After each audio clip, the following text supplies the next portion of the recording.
Hai, jumpa lagi dengan Dio Donghua. Kali ini menceritakan bagaimana Su King beserta Kapten, Tuan Ke-6 dan murid-murid puncak Ke-6 menuju ke Pulau Ras Starfish untuk memusnahkan ras itu. Dari bukti-bukti yang didapat ternyata otak pelaku pembunuhan Grandmaster Bai dan angka Tuan Ke-6 adalah Patriark Ras Starfish. Bagaimanakah kisahnya? Mari kita ikuti. Jangan lupa like dan subscribe ya. Tidak jauh dari 7 pupil darah dan di dekat tepi laut terlarang, susunan teleportasi yang awalnya ditinggalkan mulai bersinar. Gumpalan kabut muncul di atasnya dan dengan cepat mengembun menjadi tubuh kabut.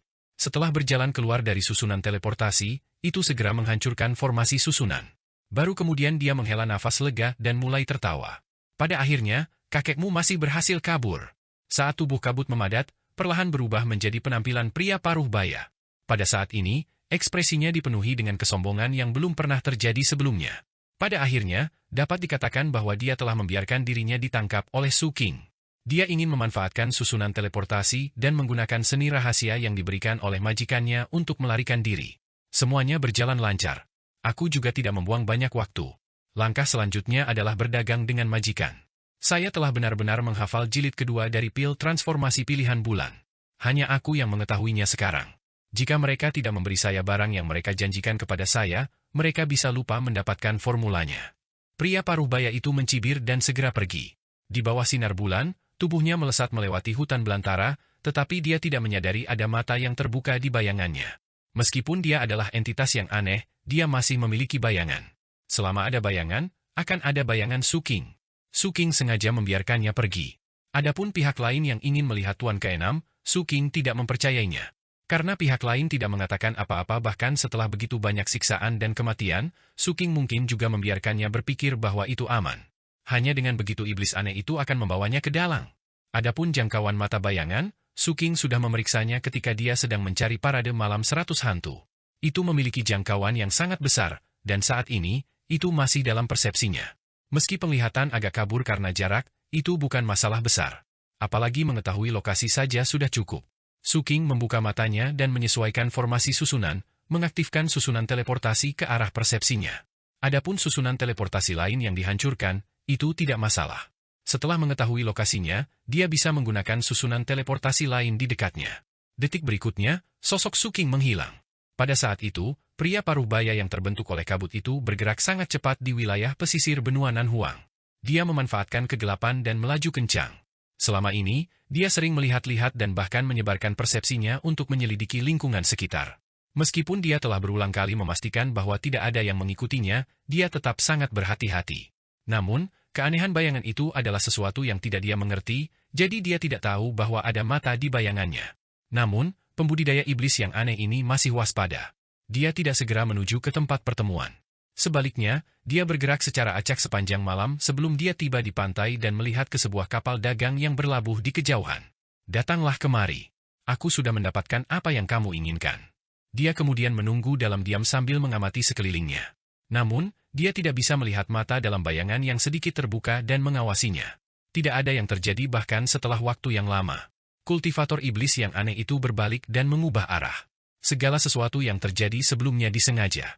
Dia memastikan bahwa tidak ada yang mengikutinya dan dia benar-benar aman. Dia akhirnya merasa nyaman dan sedikit kesombongan muncul di wajahnya lagi. Dalam kegelapan fajar, dia bergerak ke arah lain dan mencapai pantai. Dia tidak ragu untuk terjun. Detik berikutnya, tubuh ikan todak yang berenang di laut tiba-tiba bergetar sebelum melaju ke arah lain. Namun, mata bayangan itu telah menjadi parasit pada tubuh utama iblis aneh itu. Oleh karena itu, meskipun pihak lain memiliki tubuh baru sekarang, mata bayangan masih ada. Kemampuan aneh dari entitas aneh bergantung pada level mereka. Keanehan bayangan itu jelas jauh melampaui bayangan iblis aneh itu. Bahkan bisa dikatakan sebagai musuh alami. Pada saat yang sama, bayangan itu juga memiliki sedikit fluktuasi emosi. Tampaknya telah menemukan bahwa itu lebih cocok dengan ras Bizarre Revian. Jika yang diparasit saat itu bukanlah Su King tetapi iblis yang aneh. Memikirkan hal ini, bayangan itu tiba-tiba menyela pikirannya dan sedikit rasa jijik muncul. Rasanya ras iblis yang aneh tidak layak dibandingkan dengannya, apalagi Demon Su. Ras iblis yang aneh hanyalah makanannya. Mengapa ia berpikir untuk memparasiti makanan? Bayangan itu merasa dipermalukan oleh pikirannya sendiri. Pada saat yang sama, ia merasa sedikit ketakutan mengingat pengalamannya disiksa oleh Demon Su. Oleh karena itu, ia bersemangat dan mengamati dengan lebih rajin sambil memberikan arahan kepada Su King. Kultivator dari ras Vien aneh tidak tahu tentang semua ini. Sama seperti itu, waktu berlalu. Ikan todak yang ditampungnya berenang dengan cepat di laut dan berkelana kemana-mana. Selama waktu ini, dia berubah menjadi 7-8 binatang laut. Akhirnya, pada malam berikutnya, dia muncul dengan bintang laut. Saat ombak naik dan turun, bintang laut ini tersapu ke pantai hitam yang bisa dianggap sebagai wilayah 7 pupil darah. Air laut menghilang, meninggalkan buih air hitam di tanah.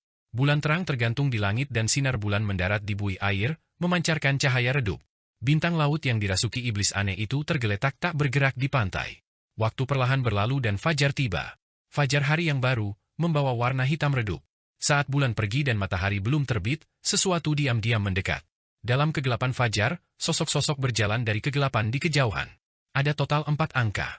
Mereka semua mengenakan jubah Taois hitam yang menutupi seluruh tubuh dan kepala mereka, sehingga mustahil untuk melihat penampilan mereka. Jubah Taois yang lebar juga menyembunyikan ras dan jenis kelamin mereka. Juga tidak ada fluktuasi basis kultivasi dari keempat tokoh ini. Jelas, mereka telah menyembunyikan diri mereka sangat dalam, dan bahkan ada perasaan kabur samar di sekitar tubuh mereka. Ini adalah metode untuk memblokir indera formasi susunan dan mencegah indera surgawi mengunci mereka. Tampaknya itu bukan kekuatan artefak sihir, dan lebih seperti bakat bawaan ras. Keempat sosok ini berjalan menuju pantai selangkah demi selangkah. Mereka perlahan tiba di samping bintang laut dan berhenti. Sosok di depan tidak bergerak. 3 orang di belakangnya dengan cepat menyebar dan masing-masing mengeluarkan cakram bundar dan meletakkannya di tanah, seolah-olah mereka sedang memeriksa sesuatu. Hanya dalam beberapa saat, cek sudah selesai. Mereka bertiga berbalik dan berdiri dengan hormat. Angin laut bertiup dan menyebar ke segala arah, membawa serta bau amis air laut. Saat menyerbu pantai, angin juga mendarat di jubah sosok yang berdiri di samping bintang laut, menyebabkannya berkibar. Itu juga sedikit mengangkat tudung yang menutupi kepala sosok itu, memperlihatkan sehelai rambut biru. Saat rambut ini berkibar, sosok itu menundukkan kepala dan suara renyah keluar. Kamu terlambat. Saat suaranya, bintang laut di tanah menanggapi dengan suara rendah. Saya hampir terbunuh di bumi ungu. Anda tidak memberitahu saya bahwa saya akan bertemu dengan orang cabul seperti itu. Pria itu jauh lebih aneh dariku. Masalah ini juga melebihi harapan kami, tetapi kami akan memberikan kompensasi kepada Anda dengan benar. Sekarang, berikan barang itu kepadaku. Saat suara itu terdengar, angin semakin kencang, benar-benar menerbangkan sudut tudung yang sudah sedikit terangkat, memperlihatkan wajah yang cantik dan lembut. Rambut biru panjangnya berkibar tertiup angin, mata birunya cemerlang, dan kulitnya yang putih membawa cahaya lembut seperti batu giok. Dia tidak lain adalah putri dari ras bintang laut yang datang mengunjungi 7 pupil darah. Saat itu, putri ini telah memberi Su King keong ketika dia pertama kali melihatnya di pelabuhan 176. Setelah itu, selama periode 7 pupil darah, dia mengunjungi Su King berkali-kali untuk berbicara. Saat itu, sepertinya tidak ada rencana licik di matanya yang polos. Hanya ada kekaguman pada Su King dalam tatapannya. Dia telah mengajukan banyak pertanyaan dalam percakapannya dengan Su King dan jika seseorang menggabungkan pertanyaannya, mereka pasti dapat mengatakan bahwa apa yang tersembunyi dalam pertanyaan itu adalah penyelidikan terhadap kepribadian dan kebiasaan Su King. Ketika seseorang memahami kebiasaan dan kepribadian seseorang, mereka dapat menargetkan orang ini dan membuat beberapa jebakan. Jelas, dia sudah lama memperhatikan Su King dan sedang mempersiapkan masa depan. Tidak perlu terburu-buru. Anda diam-diam telah menangkap begitu banyak pilihan surga dari berbagai ras selama bertahun-tahun. Seharusnya ada cukup banyak dari mereka dari 7 pupil darah juga. Sekarang, Anda seharusnya sudah memiliki banyak bahan utama. Anda harus mengubah remunerasi yang Anda janjikan kepada saya. Saya juga ingin pil transformasi pilihan bulan. Gadis itu memperhatikan bintang laut di tanah. Pada saat ini, orang berjubah hitam lain dari ras Starfish tiba-tiba berbicara dengan suara rendah. Putri, sudah waktunya. Jika kita menunda lebih lama lagi, kekuatan para tetua akan lebih terbatas dan kita tidak akan bisa bersembunyi dari formasi susunan. Kami hanya bisa memberimu hadiah begitu kami kembali ke wilayah kami. Karena kamu khawatir, ikut saja denganku. Gadis itu tidak ragu. Setelah dia selesai berbicara, dia akan mengambil bintang laut di tanah. Namun, pada saat ini, suara dingin dan membunuh bergema ke segala arah. Jadi itu kamu. Begitu suara ini muncul, bintang laut di tanah bergetar. Tanpa ragu, ia menghancurkan dirinya sendiri dan memilih untuk bunuh diri. Pada saat yang sama, ekspresi gadis muda ras Starfish berubah dan dia dengan cepat mundur. 3 pembudidaya ras Starfish lainnya di sekitarnya juga bergetar dan basis budidaya mereka menyebar, melindungi gadis muda itu saat dia mundur. Namun, itu masih terlambat. Detik berikutnya, sesosok bersiul dari jauh seperti guntur. Sosok ini tidak lagi menyembunyikan penampilannya dan tidak lagi terlihat seperti pria paruh baya. Sebaliknya, itu berubah menjadi Su King. Seolah-olah ada benua yang terbakar di tubuhnya saat apinya menjulang tinggi ke langit. Fajar yang gelap gulita pecah dan di bawah iluminasi lautan api di tubuh Su King, seluruh area langsung menyala. Niat membunuh di matanya bahkan lebih mengerikan. Mosasaur raksasa di bawah kakinya juga muncul dengan kedengkian dan kebencian. Itu adalah kelanjutan dari emosi Su King. Di belakangnya, gagak emas besar berteriak ke langit dan api ekor hitam menyebar ke segala arah, seolah-olah dewa telah turun. Saat ini, Su King tidak lagi menahan diri. Niat membunuh yang dia tekan sampai sekarang meletus sepenuhnya. Dengan auranya yang mengejutkan, dia langsung menuju ke 4 orang dari ras Starfish. Su King, mata putri ras Starfish menyipit dan ekspresinya berubah. Sudah terlambat baginya untuk mundur. Su King langsung mendekat dan mengirim serangan telapak tangan. Dunia bergemuruh dan sekitarnya bergetar saat tanah langsung meledak. Sebuah lubang besar terbentuk di dalamnya, mengaduk aura kekerasan, menyebabkan 4 pembudidaya Starfish muntah darah.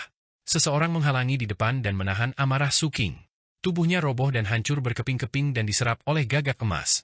Jiwanya juga ditangkap oleh Su King dan ditekan dalam lubang sihirnya. Dia tidak menggunakannya sebagai bahan bakar untuk membuka lubang sihir, tetapi membakarnya di lubangnya. Hati ketiga lainnya bergetar dan ekspresi mereka berubah drastis. Mereka bertiga tidak ragu sama sekali. Basis kultivasi di tubuh mereka langsung meletus. 1 adalah 3 api, 2 adalah 2 api. Putri itu memiliki 3 api, sedangkan 2 klan di sampingnya memiliki 2 api. Namun, basis kultivasi mereka sama sekali tidak berguna saat ini. Nyatanya, api kehidupan di tubuh mereka bergoyang dengan intens. Niat membunuh yang tak tertandingi dari Su King seperti badai kemarahan yang tak berujung saat melonjak ke arah mereka. Su King telah menahan niat membunuhnya untuk waktu yang lama. Dari saat dia mengetahui bahwa Grandmaster Bai telah dibunuh, seolah-olah pedang tajam mengamuk di tubuhnya, ingin keluar dan membunuh semua orang. Namun, dia tidak melakukannya. Dia dengan paksa menekan niat membunuh yang mengerikan ini dan memaksa dirinya untuk tenang. Dia kemudian menuju ke bumi ungu dengan pikiran tenang karena dia harus lebih berhati-hati di sana. Bahkan jika dia menangkap si pembunuh, dia tidak bisa membunuhnya. Dia hanya bisa menyiksa iblis aneh itu secara perlahan untuk menggali dalangnya. Setelah sekian lama, dia akhirnya menemukan dalangnya. Sekarang, dia tidak dapat lagi menekan niat membunuh di dalam hatinya. Su King segera tiba di hadapan seorang kultivator ras Starfish. Kultivator ini adalah seorang wanita. Saat Su King semakin dekat, kedua api di tubuhnya bergoyang dengan kuat. Saat mereka akan padam, Su King telah mengulurkan tangan kanannya. Itu dipenuhi dengan kebencian yang tak tertandingi, kegilaan yang mencengangkan, dan aura yang menakutkan. Tangan kanannya langsung menerobos perut wanita itu dan meraihnya. Dia mengambil api kehidupan dan meremasnya dengan kejam. Ledakan. Tangisan tragis keluar dari mulut pembudidaya wanita. Ini adalah rasa sakit yang luar biasa yang tidak pernah dia alami dalam hidupnya. Itu adalah siksaan api hidupnya yang dipadamkan dengan paksa. Ini bukan akhir. Setelah Su King meremasnya, dia meraih bola api kehidupan lainnya. Dia langsung mengeluarkan kedua bola api kehidupan.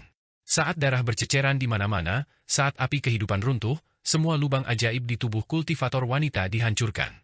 Tangisan yang bahkan lebih sedih terdengar sebelum melemah dengan cepat. Kultivator perempuan mengeluarkan darah dari 7 lubangnya.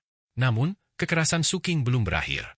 Dia membanting kepalanya ke dahi kultivator perempuan. Wajah cantik wanita yang awalnya cantik meledak seperti buah yang dihancurkan. Tubuh Su King berlumuran darah. Dia menoleh dengan ekspresi muram dan menatap 2 anggota ras Starfish yang tersisa, terutama sang putri. Di belakangnya, gagak emas menjerit dan menghisap mayat yang kepalanya roboh ke samping dengan ganas. Namun, sepertinya itu tidak banyak. Karena itu, ia menoleh dan menatap putri ras Starfish dengan kejam.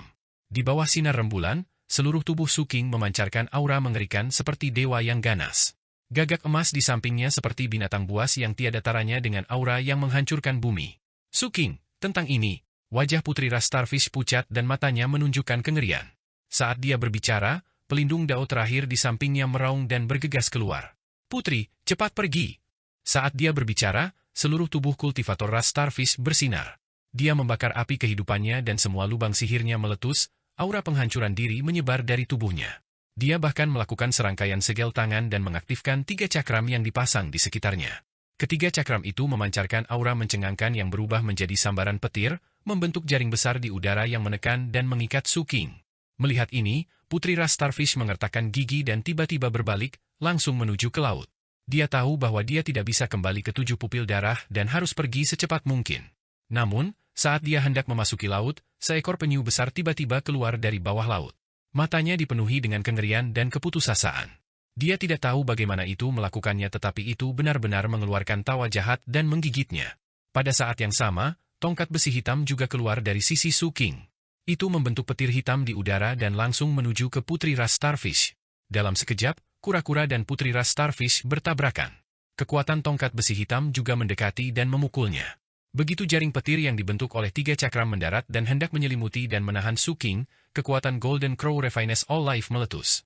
Gagak emas di belakangnya menangis ke langit dan bergegas. Tubuhnya yang besar, ekor burung phoenix, dan api hitam membentuk-bentuk saat menuju ke langit. Itu langsung bertabrakan dengan jaring petir. Hampir dalam sekejap, jaring petir itu runtuh dan robek. Dengan suara retakan, ketiga cakram di sekitarnya juga hancur berkeping-keping. Mereka tidak bisa menghentikannya sama sekali. Kekuatan tempur yang meletus dengan Su King saat ini sebanding dengan 4 api. Seorang pembudidaya 2 api saja tidak akan dapat menyebabkan kerusakan apapun bahkan jika dia memiliki artefak sihir. Detik berikutnya, Su King muncul di depan kultivator ras Starfish yang bergegas mendekat dengan niat untuk menghancurkan diri sendiri. Dia menekankan telapak tangannya ke dahi orang itu. Di bawah kengerian dan keputusasaan yang tak terlukiskan di mata kultivator ras Starfish, Su King menarik napas dengan keras. Api jahat meletus dan jiwa disedot dengan paksa. Rasa sakit karena jiwanya diekstraksi hidup-hidup menyebabkan jeritan kultivator ras Starfish menjadi tajam dan melengking. Sementara tubuhnya bergetar hebat, Golden Crow tersedot dari udara. Segera, tubuh kultivator ini kejang saat sejumlah besar ki dan darah mengalir keluar dari 7 lubangnya dan naik ke udara. Jiwa, ki, dan darahnya sedang diekstraksi. Seluruh proses hanya berlangsung selama 2 napas waktu sebelum pembudidaya Starfish Race berubah menjadi mayat kering. Setelah dia jatuh ke tanah, dia hancur dan berubah menjadi abu. Pada saat yang sama, wajah putri ras bintang laut, yang dihentikan oleh kura-kura dan tongkat besi hitam, sangat pucat. Dia melihat anggota klannya yang telah meninggal dalam waktu singkat dan pada Su King yang berjalan ke arahnya dengan aura buruk yang tak ada habisnya. Dia mengingat adegan Su King bertarung melawan gadis berpakaian hitam dari Pulau Dongyou. Dia memikirkan alasan mengapa nama Departemen Pembunuhan tersebar di 7 pupil darah selama periode waktu ini dan juga memikirkan wajah cantik tak tertandingi pihak lain ketika dia berkunjung berkali-kali sebelumnya. Semua ini terjalin, membentuk surrealisme dan ketakutan yang tak terlukiskan. Dia ingin mundur, tapi sudah terlambat. Dia telah kehilangan kendali atas tubuh dan pikirannya, memberikan kesempatan kepada leluhur Sekte Fajra. Dia menembus perutnya dan dengan cepat terbang kembali untuk menembusnya lagi. Saat jeritan yang mengental darah keluar dari mulut putri ras Starfish, kura-kura laut di samping membuka mulutnya dan merobek lengan sang putri. Saat dia mengunyah, kegilaan muncul di wajahnya. Namun, matanya mengungkapkan ketakutan yang dalam dan sedikit memohon. Penyu ini tidak lain adalah pembudidaya iblis yang aneh. Setelah dia membunuh bintang laut, dia menghidupkan kembali seekor penyu di dasar laut. Saat dia akan melarikan diri, dia dengan cepat menemukan bahwa tubuhnya telah kehilangan kendali. Dia akrab dengan perasaan ini dan kengerian memenuhi pikirannya. Dia tidak bisa berbuat apa-apa selain menyaksikan dengan putus asa saat penyu laut dengan gembira berenang menuju pantai. Putri ras Starfish, yang perutnya telah ditembus berulang kali dan pikirannya hampir runtuh, mengungkapkan ekspresi yang menyedihkan. Matanya memohon dan tubuhnya gemetar saat dia mulai menangis. Su King, aku punya alasan untuk ini. Saya juga. Sebelum dia selesai berbicara, Su King sudah mendekat dan menamparnya. Sisi kanan wajah gadis muda itu langsung melotot. Giginya patah dan retakan muncul di tengkoraknya. Sarafnya juga terpengaruh saat anggota tubuhnya bergerak-gerak tanpa sadar beberapa kali. 2 dari api kehidupan di tubuhnya langsung dipadamkan oleh tamparan Su King. Sebelum dia bisa pulih, Su King menamparnya lagi. Gadis muda itu menjerit tajam. Sisi kiri wajahnya juga bengkak dan gusinya berdarah parah. Seluruh tengkoraknya sepertinya akan runtuh saat ini. Api kehidupan terakhir di tubuhnya juga padam. Su King tidak berhenti. Dia dengan kejam menendang luka di perut gadis muda itu. Tubuh gadis muda itu terlempar dan darah menyembur keluar dari lukanya. Semua lubang ajaib di tubuhnya hancur di bawah kekuatan ini dan kultivasinya benar-benar lumpuh. Rasa sakit yang hebat ini menyebabkan dia ingin pingsan. Namun, Su King dengan cepat memasukkan pil ke mulutnya, memperpanjang hidupnya dan mencegahnya pingsan. Karena itu, dia hanya bisa mengeluarkan jeritan yang mengental darah sambil menahan rasa sakit yang luar biasa. Ekspresinya juga terdistorsi. Matanya tidak lagi dipenuhi keputusasaan tetapi bercampur dengan kegilaan dan kekejaman. Tepat ketika dia hendak berbicara, Su King meninju mulutnya, langsung menghancurkannya menjadi kekacauan berdarah. Setelah itu, Su King dengan dingin menatap wanita itu dan menarik napas dalam-dalam. Dengan lambaian tangannya, mosasaur itu membuka mulutnya dan menelan penyu itu dalam sekali teguk.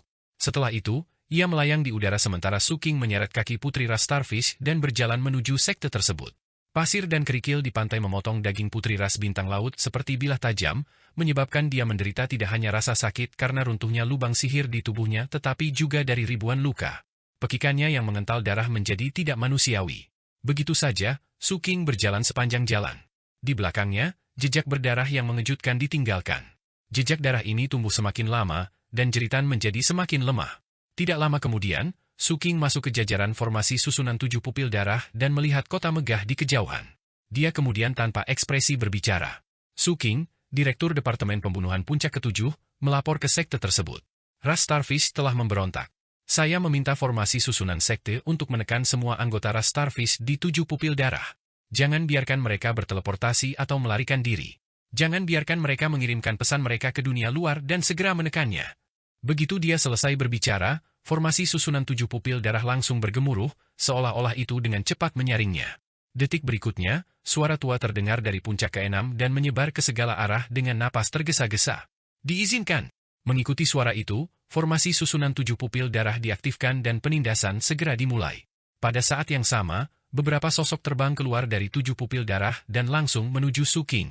Yang tercepat adalah Tuan ke-6, yang keluar dari puncak ke-6. Dia melintasi jarak dengan hampir 1 langkah dan tiba di depan Suking.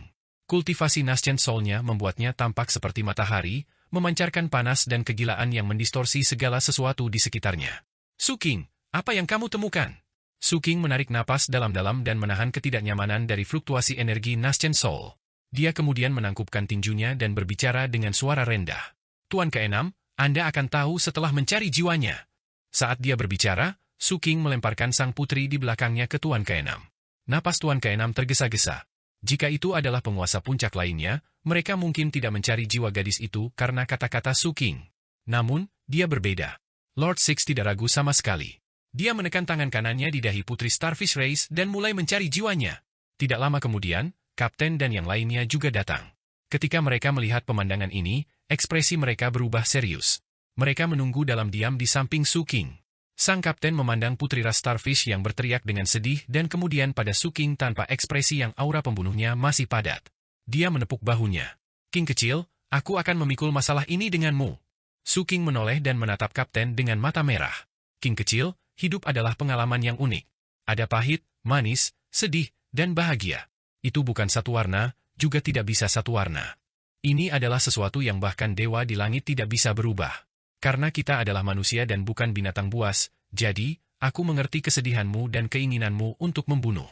Apa yang ingin saya katakan adalah bahwa Anda dapat melakukan apapun yang Anda inginkan dan mengikuti kata hati Anda untuk berjalan di jalan yang hanya milik Anda. Kapten tersenyum. Senyumnya lembut dan cerah. Cahaya dari senyumnya memasuki mata Suking dan pikirannya yang membunuh, menimbulkan fluktuasi. Suking terdiam. Dia jarang mendengar kata-kata seperti itu. 2 orang terakhir yang berbicara tentang kehidupan dengannya seperti ini adalah Kapten Lei dan Grandmaster Bai. Setelah beberapa lama, Suking dengan serius melirik Kapten dan mengangguk berat. Dia kemudian memandang Tuan ke-6, yang sedang mencari jiwa sang putri, dan menunggu jawabannya. Dia hanya menyerahkan putri ras Starfish. Adapun iblis aneh, Suking tidak menyerahkannya. Dia belum cukup menyiksanya dan dia tahu terlalu banyak tentang dia. Apalagi sekarang dalang telah ditemukan, informasi dari putri Starfish Race sudah cukup. Saat pencarian jiwa berlanjut, tubuh Tuan ke-6 perlahan bergetar dan pembuluh darah di dahinya menonjol satu demi satu. Matanya berangsur-angsur menjadi merah dan napasnya menjadi tergesa-gesa. Dia tanpa sadar mengeluarkan suara terengah-engah yang tampaknya dipenuhi dengan kesedihan dan kemarahan yang luar biasa. Detik berikutnya, Tuan ke-6 tampaknya telah melihat memori kunci. Seluruh tubuhnya gemetar hebat. Dengan ledakan, tubuh putri ras Starfish meledak menjadi kabut darah. Jiwanya langsung diekstraksi oleh Lord Six dan dilemparkan ke mulutnya saat dia mengunyah dengan keras. Saat dia mengunyah, kemerahan di matanya meningkat. Tanpa berkata apa-apa, dia melakukan serangkaian segel tangan dan menunjuk ke langit. Segera, formasi susunan 7 pupil darah bergemuruh. Aliran cahaya turun dari kubah formasi susunan dan langsung menuju ke kota utama. Kota utama berguncang dan tanah tampak bergolak. Jeritan sengsara bergema dari berbagai area saat satu demi satu sosok ditarik ke udara oleh kekuatan formasi susunan. Dari jauh, jumlah tokoh itu sekitar 200. Mereka semua adalah ras bintang laut dan ada 3 inti emas di antara mereka. Saat itu, mata ketiga orang ini dipenuhi kepanikan dan kengerian. Namun, tidak peduli bagaimana mereka berjuang, itu tidak berguna. Di bawah kekuatan besar dari formasi susunan 7 pupil darah, mereka bahkan tidak bisa melakukan serangan balik. Dalam sekejap, mereka dibawa ke hadapan Tuan ke-6. Lebih dari 200 pembudidaya Starfish ditahan di udara sebelum Su King dan yang lainnya. Karena ditarik terlalu cepat, banyak dari tubuh mereka tidak dapat menahan gaya dan meledak. Kultivator yang tersisa menjerit dan menangis. Mata Tuan ke-6 mengungkapkan kekejaman. Dia membuka mulutnya dan mengisap dengan keras. Segera, warna langit berubah dan angin serta awan bergulung kembali. Para pembudidaya di udara mengeluarkan jeritan yang menusuk telinga. Tubuh mereka layu dengan kecepatan yang terlihat dengan mata telanjang dan jiwa mereka semua diekstraksi oleh Tuan ke-6. Orang bisa melihat gumpalan bayangan jiwa menyebar dengan cepat dari 7 lubang pembudidaya ras bintang laut ini, langsung menuju Lord ke-6. Di antara mereka adalah jiwa 3 inti emas. Bagi Tuan ke-6, tidak ada perbedaan antara Golden Core, Foundation Building, dan Ki Condensation. Dalam sekejap, lebih dari 200 jiwa ditelan oleh Tuan ke-6. Saat dia mengunyah dan memperoleh lebih banyak informasi, pembuluh darah di matanya meningkat. Akhirnya, di tengah tangisan sedih, Tuan ke-6 menelan semua jiwa. Dia menutup matanya. Beberapa napas kemudian, dia membuka matanya lagi, kali ini, ada niat membunuh yang mengerikan di dalamnya. Dia menarik napas dalam-dalam dan menatap Su King. Su King menahan tekanan yang menakutkan dan menatap Tuan ke-6. Su King, orang tua ini berutang budi padamu. Jika 7 tua tidak menerimamu sebagai muridnya, aku akan menerimamu sebagai murid pribadiku. Setelah Tuan ke-6 selesai berbicara, dia mengeluarkan slip giok transmisi suara biru. Slip giok ini berbeda dari slip giok lainnya yang pernah dilihat Su King. Itu tidak terlihat seperti ditempa dari giok roh tetapi sesuatu yang lebih berharga. Nyatanya, itu mengandung aura yang sebanding dengan inti emas. Memegang slip giok biru ini, Tuan ke-6 dengan tenang berbicara. Ketujuh tua? Pada kenyataannya, dia tidak perlu berbicara dan hanya bisa mengirimkan suaranya melalui indera surgawi. Namun, dia tahu bahwa Su King adalah orang yang mengetahui hal ini dan juga tahu alasan mengapa Su King menyelidikinya sejak awal. Oleh karena itu, Tuan ke-6 hanya berbicara langsung sehingga Su King akan mengetahui sebab dan akibat dari masalah ini. Masalah ini telah diselidiki dengan jelas. Bertahun-tahun yang lalu, ras Starfish memperoleh volume pertama dari Lunar Chosen Transformation Pill, jadi mereka mulai diam-diam menangkap pilihan surga dari berbagai ras. Mereka melakukannya dengan sangat rahasia dan telah menangkap banyak dari mereka selama bertahun-tahun. Putraku adalah salah satunya. Obat utama mereka telah terbentuk tetapi mereka kekurangan jilid kedua, dan ini mengakibatkan pembunuhan Grand Master Bai. Mereka seharusnya sudah bersiap sejak lama untuk ini. Adapun kunjungan ras Starfish ke-7 pupil darah kali ini, mereka ada di sini untuk memberikan dukungan secara diam-diam. Di permukaan, masalah ini terlihat seperti ras bintang laut bergegas ke dalam bahaya dan melakukan hal yang sangat besar karena ambisi mereka. Apakah itu perintah untuk merebut surga yang dipilih saat itu atau mengambil jilid kedua dari formula pil dari Grand Master Bai, itu semua dipesan secara pribadi oleh Patriark ras Starfish. Namun, ras Starfish lemah. Mereka bahkan tidak memiliki kultivator Nascent Soul. Bahkan jika leluhur mereka menyembunyikan basis kultivasinya, tidak mungkin ras seperti itu memiliki nyali untuk melakukan hal yang mengerikan. Juga tidak mungkin bagi mereka untuk melakukan hal seperti itu dengan sangat teliti sehingga saya tidak menyadarinya selama ini. Pasti ada rahasia lain di balik masalah ini. Bagaimana menurutmu? Tuan ke-6 berkata dengan tenang. Di samping, napas Su King tergesa-gesa. Niat membunuh muncul di matanya dan auranya yang mengerikan menyebar. Dia mendengar bahwa dalangnya adalah Patriark ras Starfish dan juga mendengar bahwa ada rahasia lain untuk masalah ini. Su King percaya bahwa dia akan segera mengetahui apa rahasianya. Namun, pemikiran terkuatnya saat ini adalah untuk membunuh Patriark ras Starfish. Saat hati Su King dipenuhi dengan niat membunuh, suara berat Tuan Tua ke-7 terdengar dari batu giok biru di tangan Tuan ke-6. Ras bintang laut mengkhianati aliansi dan harus dimusnahkan. Apalagi harus dilakukan dengan cepat. Namun, aku tidak bisa kembali sekarang. Tidak perlu bagimu untuk kembali. Bantu saya bertanya kepada leluhur apakah dia bisa membiarkan saya melakukan apa yang saya suka. Saya telah menekan perasaan saya selama bertahun-tahun dan saya ingin membunuh. Niat membunuh di mata Tuan ke-6 sama dengan mata Su King dan mereka berdua tidak dapat menahannya. Tidak ada suara dari slip giok. Setelah sekitar 10 napas, suara suram dan serak tiba-tiba terdengar. 6. Dengarkan. Leluhur. Tuan ke-6 segera menyapa dengan hormat. Su King, sang kapten, dan yang lainnya juga menundukkan kepala. Sudah sulit bagimu selama ini? Pergi dan musnahkan ras Starfish. Tuan ke-6 mengangkat kepalanya, matanya menunjukkan kegilaan.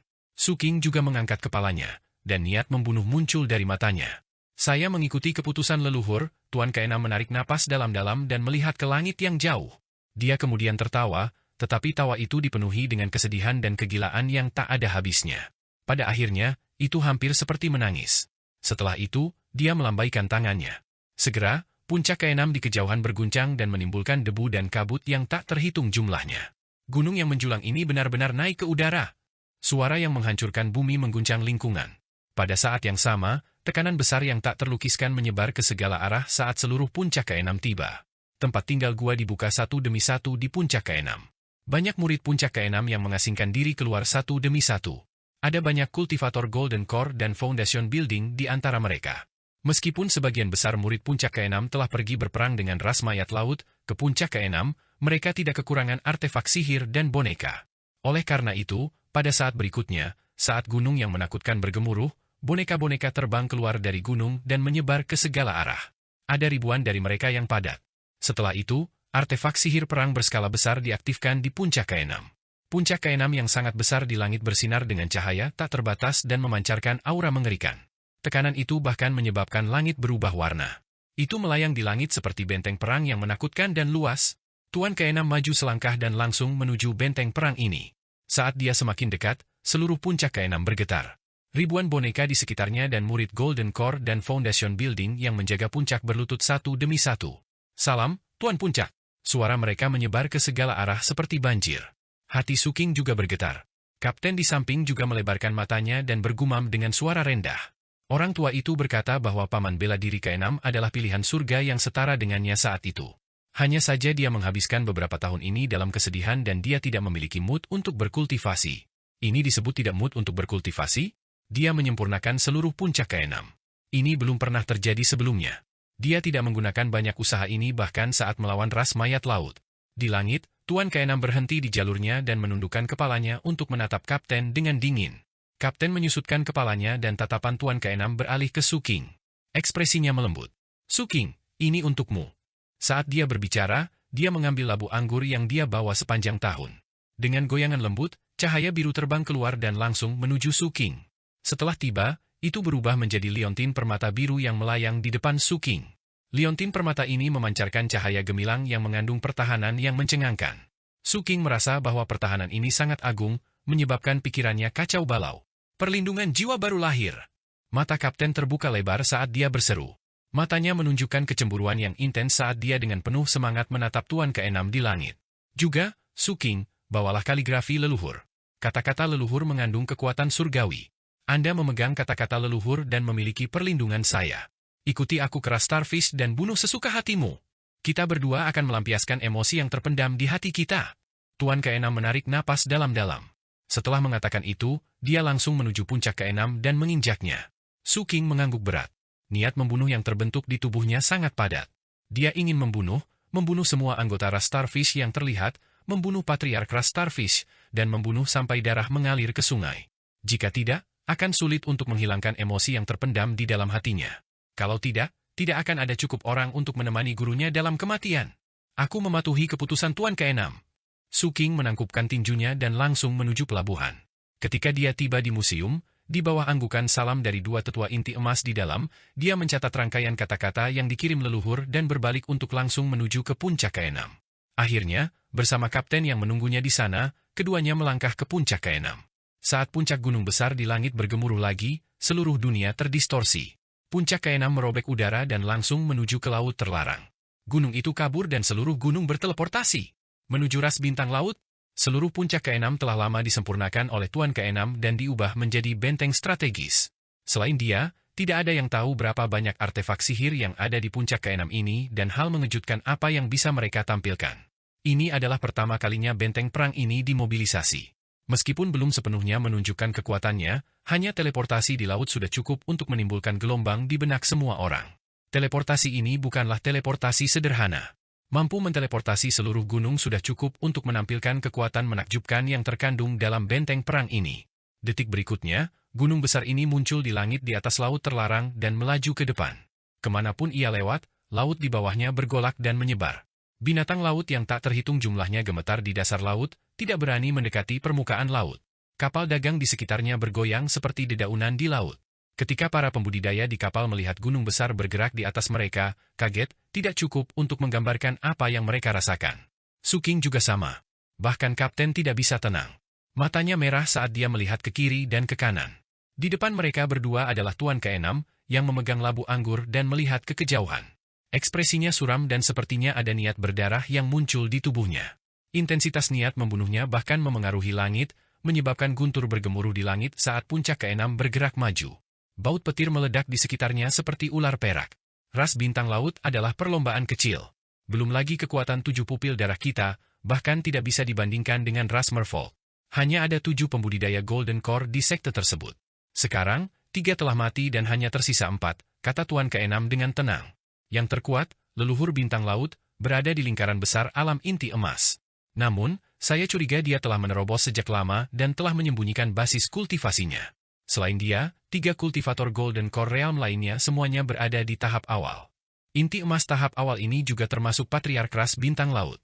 Dia hanya bisa menjadi patriark karena dia adalah putra leluhur Starfish. Ini hanya ras kecil. Untuk ras sekecil itu memiliki nyali untuk memprovokasi 7 pupil darah dan ras lain, tidak peduli bagaimana aku melihatnya, ada sesuatu yang mencurigakan. Oleh karena itu, Su King, kamu harus lebih berhati-hati dalam pertempuran ini. Ras Starfish mungkin memiliki beberapa rahasia besar, kata Tuan ke-6 dengan tenang. Su King mengangguk dalam diam. Kapten tidak berbicara. Memanfaatkan fakta bahwa Su King dan Tuan ke-6 tidak memperhatikannya, dia mundur beberapa langkah dan menyentuh bebatuan di tanah. Cahaya di matanya semakin kuat. Jelas, dia sangat menyukai harta ini. Namun, sebelum Kapten bisa memeriksa terlalu lama, puncak ke-6 berdengung lagi. Kilat menyambar, guntur bergemuruh, dan bintang-bintang bergerak. Seluruh gunung berteleportasi lagi. Kali ini, langsung muncul di udara di atas ras Starfish. Ras Starfish terletak di antara 7 pupil darah dan pulau-pulau merfolk. Mereka hanya memiliki 1 pulau sebagai wilayah mereka dan memiliki bentuk bintang laut yang sangat besar jika dilihat dari atas, namun telah dipastikan bahwa kemunculannya merupakan hasil modifikasi oleh ras Starfish. Sebenarnya tidak ada bintang laut sebesar itu yang beristirahat di sini. Ada 5 kota utama di pulau itu. Sebagian besar bangunan dibangun dari karang. Karakteristik terbesarnya adalah banyaknya pohon karang yang tumbuh di pulau-pulau itu. Ini adalah jenis pohon yang terlihat seperti karang. Masing-masing sangat tinggi dan memancarkan cahaya 5 warna di malam hari, sedangkan pada siang hari, warnanya abu-abu dan redup. Banyak bangunan dibangun di atas pohon karang besar ini. Ada sekitar 100.000 anggota dalam ras Starfish. Karena perlindungan dari 7 pupil darah, mereka tidak menghadapi banyak kekacauan selama bertahun-tahun dan terlihat cukup makmur.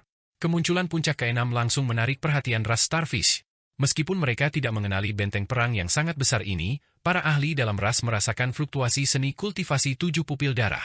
Dengan demikian, hampir seketika gunung puncak ke-6 muncul, perasaan surgawi menyebar dari ras bintang laut. Apakah itu 7 pupil darah? Saya bertanya-tanya senior mana yang telah menghiasi tanah kami. Mohon maafkan saya atas kelalaian saya. Mengikuti akal surgawi, seorang lelaki tua berjubah Taois 5 warna muncul. Pria tua ini semuanya tersenyum, dan tidak mungkin mengatakan apa yang dia pikirkan. Dia naik ke udara dan menangkupkan tinjunya ke arah puncak ke-6. Namun, yang menanggapinya adalah niat membunuh mengerikan Tuan ke-6 berubah menjadi jari. Saat jarinya mendarat, gunung yang sangat besar dari puncak ke-6 menekan ras bintang laut di bawah dengan keras seperti cap. Di bawah tekanan ini, dunia bergemuruh dan kehampaan hancur. Tekanan yang luar biasa turun pada ras bintang laut, menyebabkan retakan muncul di semua puncak gunung pulau perlombaan bintang laut. Setelah itu, mereka hancur dan meledak. Bahkan tanahnya sama, banyak daerah runtuh dan ambruk. Ekspresi leluhur ras Starfish sangat berubah. Tuan ke-6, apa yang kamu lakukan? Apa yang saya lakukan? Anda memberitahu saya apa yang saya lakukan. Tuan ke-6 tidak bisa lagi menekan niat membunuh di dalam hatinya. Tubuhnya melangkah ke udara dan langsung tiba di depan leluhur ras Starfish. Dia kemudian meraih dengan ganas. Langit menjadi gelap, matahari dan bulan kehilangan cahayanya, dan kehampaan hancur. Leluhur ras Starfish tidak bisa mengelak dan kepalanya langsung dicengkeram oleh Tuan ke-6. Saat Tuan ke-6 meremas dengan kejam, tubuhnya meledak. Namun, saat meledak, bayangan darah berbentuk bintang laut terbang keluar dan membentuk kembali tubuhnya di kejauhan. Itu memuntahkan seteguk darah dan dengan cepat mundur, matanya menunjukkan kengerian. Tuan ke-6, apakah ada kesalahpahaman? Tuan ke-6 dengan dingin menatap leluhur ras Starfish yang telah berkumpul lagi. Seperti yang diharapkan, kamu menyembunyikan basis kultivasimu dan telah menembus ke alam Nascent Soul. Namun, tidak apa-apa. Hanya dengan begitu itu akan menarik. Anda membuat saya menderita rasa sakit karena kehilangan putra saya selama bertahun-tahun. Saya harus membiarkan Anda merasakan rasa sakit ras Anda, wilayah Anda, dan semua milik Anda dihancurkan di depan Anda. Saat Tuan ke-6 berbicara, dia mengangkat tangan kanannya dan melakukan serangkaian segel tangan sebelum menekan. Segera, gunung dari puncak ke-6 dengan cepat turun menuju pulau ras bintang laut di bawah. Itu tidak mendarat sepenuhnya tetapi berhenti sekitar 10.000 kaki di udara. Api biru dipancarkan dari gunung dan langsung menutupi seluruh pulau. Dari jauh, api biru mengalir seperti api surgawi, menyelimuti sekeliling. Itu juga seperti meteor yang jatuh ke tanah, bergemuruh di sekitarnya, menyebabkan air laut naik di bawah suhu tinggi, menyebabkan bangunan yang tak terhitung jumlahnya di ras Starfish langsung terbakar. Tangisan menyedihkan terdengar dari mana-mana. Menyaring, aku akan menyempurnakan rasmu, wilayahmu, dan semua garis keturunanmu. Aku akan memurnikan ras Starfish hidup-hidup dan memurnikannya menjadi lilin yang akan dinyalakan di depan kuburan putraku siang dan malam. Tuan ke-6 berbicara dengan gila. Dengan lambaian tangannya, deretan artefak perang muncul di puncak ke-6 dan meletus serempak, membentuk berkas cahaya yang langsung menuju ras bintang laut. Ada juga boneka. Semuanya memancarkan niat membunuh yang intens saat mereka bergegas menuju ras Starfish dan mulai membunuh. Ada juga para murid dan tetua dari puncak ke-6 yang turun satu demi satu. Ekspresi leluhur ras Starfish berubah suram. Dia akan menghentikan mereka, tetapi di saat berikutnya, Tuan ke-6 tiba di hadapannya. Leluhur ras Starfish memuntahkan seteguk darah lagi. Matanya memerah dan garis perak dengan cepat melintas di pupil matanya. Auranya melonjak dan badai besar terbentuk di luar tubuhnya, tetapi Tuan ke-6 masih menekannya. Pada saat yang sama, Su King dan Kapten juga melompat dan langsung menuju ke tanah. Su King mendarat di pohon karang. Pohon karang abu-abu tidak tahan terhadap benturan dan roboh. Mata Su King memerah dan niat membunuh yang dia tekan sampai sekarang tidak bisa ditekan lagi. Dia bergegas menuju anggota ras Starfish. Kapten tidak berpartisipasi dalam pertarungan. Setelah dia mendarat, dia diam-diam mengikuti Su King. Ini karena dia tahu bahwa permusuhan di hati Su King sangat berat sekarang.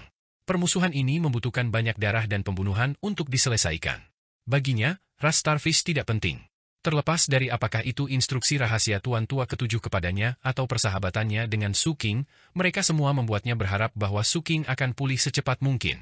Oleh karena itu, dia hanya memiliki satu tujuan untuk mengikutinya kali ini, dan itu adalah untuk menemaninya. Bunuh, kakak muda. Di dunia yang kacau ini, pembunuhan adalah satu-satunya jalan keluar. Begitulah cara saya melewatinya saat itu. Jika kita tidak menghancurkan beberapa ras, bagaimana kita bisa membuat orang lain menghormati kita? Kapten bergumam dengan kegilaan di matanya. Adapun Su King, dia sudah mulai membunuh. Api kehidupan di tubuh Su King dinyalakan dan tongkat besi hitam di luar tubuhnya dalam posisi siap tempur. Itu akan menyerang siapapun tatapan Su King. Untuk sesaat, suara gemuruh memenuhi pulau. Serangan Su King cepat dan mematikan. Dalam sekejap mata, dia tiba di depan seorang kultivator Foundation Building dari Starfish Race. Sebelum pihak lain dapat bereaksi, Su King telah bertabrakan dengan kejam dengannya. Tubuh pembudidaya Foundation Building langsung meledak berkeping-keping. Dalam daging dan darahnya, ada beberapa cacing perak seperti benang.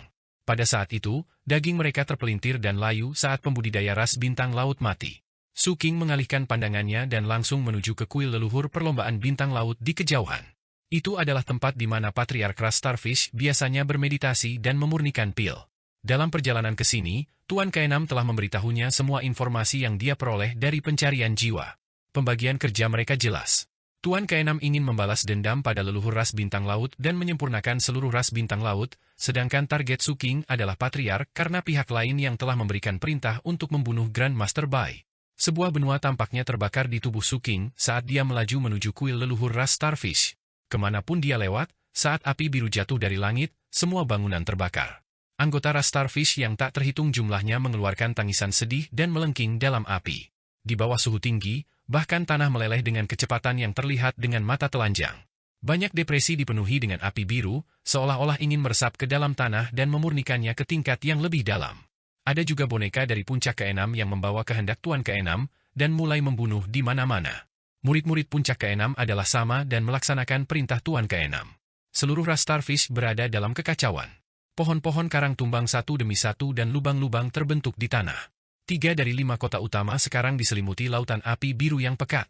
Su King langsung mendekati seorang kultivator ras Starfish yang hendak menghentikannya dan melambaikan tangannya. Gagak emas menjerit dan dalam sekejap, pembudidaya itu berubah menjadi mayat. Su King tidak melambat. Gagak emas mengikuti di belakangnya dengan api ekornya terseret ke belakang seperti jubah. Sejumlah besar kabut hitam juga muncul di sekitar Su King, membentuk wajah menyeramkan di udara. Di dalamnya ada serangga hitam kecil yang padat. Bayangan dan tongkat besi hitam juga mengikuti dari belakang. Dari jauh, Su King tampak seperti dewa jahat yang turun ke dunia. Kemanapun dia lewat, semua penghalang akan mati. Di langit, Tuan Keenam tertawa. Namun, tawa ini membawa kesedihan yang menyayat hati, kesedihan yang tak terlukiskan, dan juga kegilaan yang telah dipendam selama bertahun-tahun. Di bawah serangan Tuan Keenam, tubuh leluhur ras Starfish runtuh berkali-kali. Meskipun kekuatan surgawi leluhur ras Starfish ini aneh dan tubuhnya benar-benar dapat beregenerasi setelah runtuh berkali-kali, regenerasi inilah yang membuat Tuan Keenam semakin gila dalam serangannya. Jelas, semakin banyak rasa sakit yang dirasakan musuhnya dan semakin banyak musuh meratap, semakin banyak niat membunuh yang dia rasakan. Dia mengiris nenek moyang ras Starfish hidup-hidup. Daging dan darah berserakan dan dibakar menjadi abu oleh api biru. Namun, itu tidak cukup untuk menyelesaikan kebencian di hatinya. Di tanah, mata Su King benar-benar merah. Dia juga menjadi gila karena membunuh. Dari tempat dia mendarat ke kuil leluhur ras bintang laut, semua anggota ras bintang laut yang dia temui tidak dapat menghindari kematian. Su King mengangkat tangan kanannya dan belati api jahat langsung terbentuk. Dia mengambil langkah maju dan tiba di depan seorang pembudidaya ras Starfish dengan kejam memotong lehernya. Saat kepalanya terangkat, Su King berjalan di depan kultivator ras Starfish lainnya. Dia menikam dada kultivator lagi dan lagi. Akhirnya, dia melemparkan belati ke samping, mendarat di leher anggota ras bintang laut ketiga. Setelah menembus, Su King menangkap belati dan menebas. Segera, kepala jatuh. Di antara mayat yang jatuh, Su King sekali lagi melihat cacing seperti benang yang putus. Ada banyak cacing kecil ini. Beberapa terjerat bersama, sementara yang lain sendirian. Mereka terlihat sangat aneh. Hampir setiap tubuh kultivator ras Starfish mengandungnya. Su King telah melihat terlalu banyak dari mereka dalam perjalanan ke sini. Bahkan ada beberapa yang mencoba masuk ke dalam tubuhnya. Namun, cacing ini tidak dapat mematahkan pertahanan tubuhnya yang kuat dan terbakar oleh api hitam. Namun, cacing ini memiliki vitalitas yang kuat. Nyala api hanya menyebabkan mereka berkontraksi dan terdistorsi tetapi tidak dapat langsung membakarnya sampai mati. Pada akhirnya, Golden Crow melahap mereka dan membunuh mereka sepenuhnya. Su King juga menyadari bahwa selain aneh, cacing ini tampaknya dapat mempengaruhi kemauan dan jiwa para pembudidaya ras Starfish. Ini karena dia telah dengan jelas melihat serangga ini melewati mata para pembudidaya ras bintang laut beberapa kali. Setiap kali mereka muncul di mata mereka, para pembudidaya Starfish Race akan menjadi gila dan bergegas tanpa rasa takut. Pada saat yang sama, Su King merasakan bahwa jiwa yang dia makan tidak lengkap seolah-olah sebagian besar telah dimakan sebelum ini. Bahkan kekuatan asal yang diperoleh dari mereka adalah sama. Meskipun Golden Crow telah menyerap sebagian dari kekuatan asal mereka, itu tidak banyak. Seolah-olah seluruh ras Starfish terlihat normal di permukaan tetapi pada kenyataannya, sebagian besar zat internal mereka telah dimakan oleh semacam kekuatan. Tuan Keenam benar. Memang ada rahasia besar di balik perubahan ras Starfish. Su King memikirkan kata-kata Tuan Keenam, tetapi ini tidak penting baginya saat ini. Tubuh Su King bergoyang dan gagak emas di belakangnya bergegas keluar, menyelimuti 6 pembudidaya Starfish yang menyerangnya. Pada saat yang sama, tongkat besi hitam menembus tubuh satu demi satu pembudidaya di kejauhan. Setiap kali menembus, itu akan memancarkan petir yang menghancurkan semua kekuatan hidup. Adapun bayangannya, itu sama. Di area yang dicakupnya, banyak bayangan pembudidaya Starfish Race memiliki mata yang terbuka dan melahap dengan gila-gilaan. Berkali-kali, sebelum selesai melahap, musuh akan dibunuh oleh Su King dan leluhur Sekte Fajra. Namun, itu tidak menyerah. Pada akhirnya, masih ada orang yang berhasil dikendalikannya. Orang-orang yang dikendalikannya akan bergegas menuju anggota ras Starfish lainnya sambil tertawa dan menghancurkan diri sendiri. Namun, ini bukan kartu paling tajam dalam membunuh Su King. Yang benar-benar mengejutkan kapten yang mengikuti di belakang adalah kabut hitam di sekitar Su King. Kabut hitam yang dibentuk oleh serangga hitam kecil tersebar di sekitar Su King. Kemanapun mereka lewat, semuanya akan dimakan. Terlepas dari apakah itu pohon karang atau pembudidaya Starfish Race, selama mereka tersentuh oleh kabut hitam, mereka akan dicabik dan dimakan dengan gila-gilaan. Segala macam tangisan sedih terus-menerus keluar dari kabut hitam. Bahkan cacing seperti benang itu adalah makanan bagi serangga hitam kecil itu. Namun, mereka tidak dapat melahap cacing dengan lancar dan membutuhkan banyak usaha. Tidak peduli apa, akumulasi depresi di hati Su King benar-benar dilepaskan di medan perang. Dia terus maju dan membunuh sepanjang jalan. Pada akhirnya, ketika dia akhirnya tiba di kuil leluhur ras bintang laut, seluruh tubuhnya berlumuran darah dan ada banyak mayat di belakangnya. Di luar candi leluhur, 4 sosok duduk bersila. Keempat sosok ini perlahan mengangkat kepala mereka, memperlihatkan wajah yang tertutup pembuluh darah. Mereka juga dari ras Starfish tapi ada beberapa perbedaan. Pertama, aura mereka. Aura keempat orang ini melampaui 3 api, tetapi tampaknya tidak mencapai 4 api. Berikutnya adalah pembuluh darah di wajah mereka. Pembuluh darah ini semuanya menggeliat, dan tampak seperti cacing yang berenang-renang. Saat mereka melihat Suking, Suking melihat seorang kultivator paruh baya duduk di depan tungku pil di kuil leluhur dan memurnikan pil. Penggarap paruh baya ini mengenakan jubah hijau yang disulam dengan benang emas, membentuk pola yang rumit dan ada benda yang terlihat seperti mahkota kaisar di kepalanya. Fluktuasi basis kultivasi Golden Core terus menyebar dari tubuhnya. Ada tanda bintang laut di antara alisnya. Ekspresi kultivator paruh baya ini bermartabat.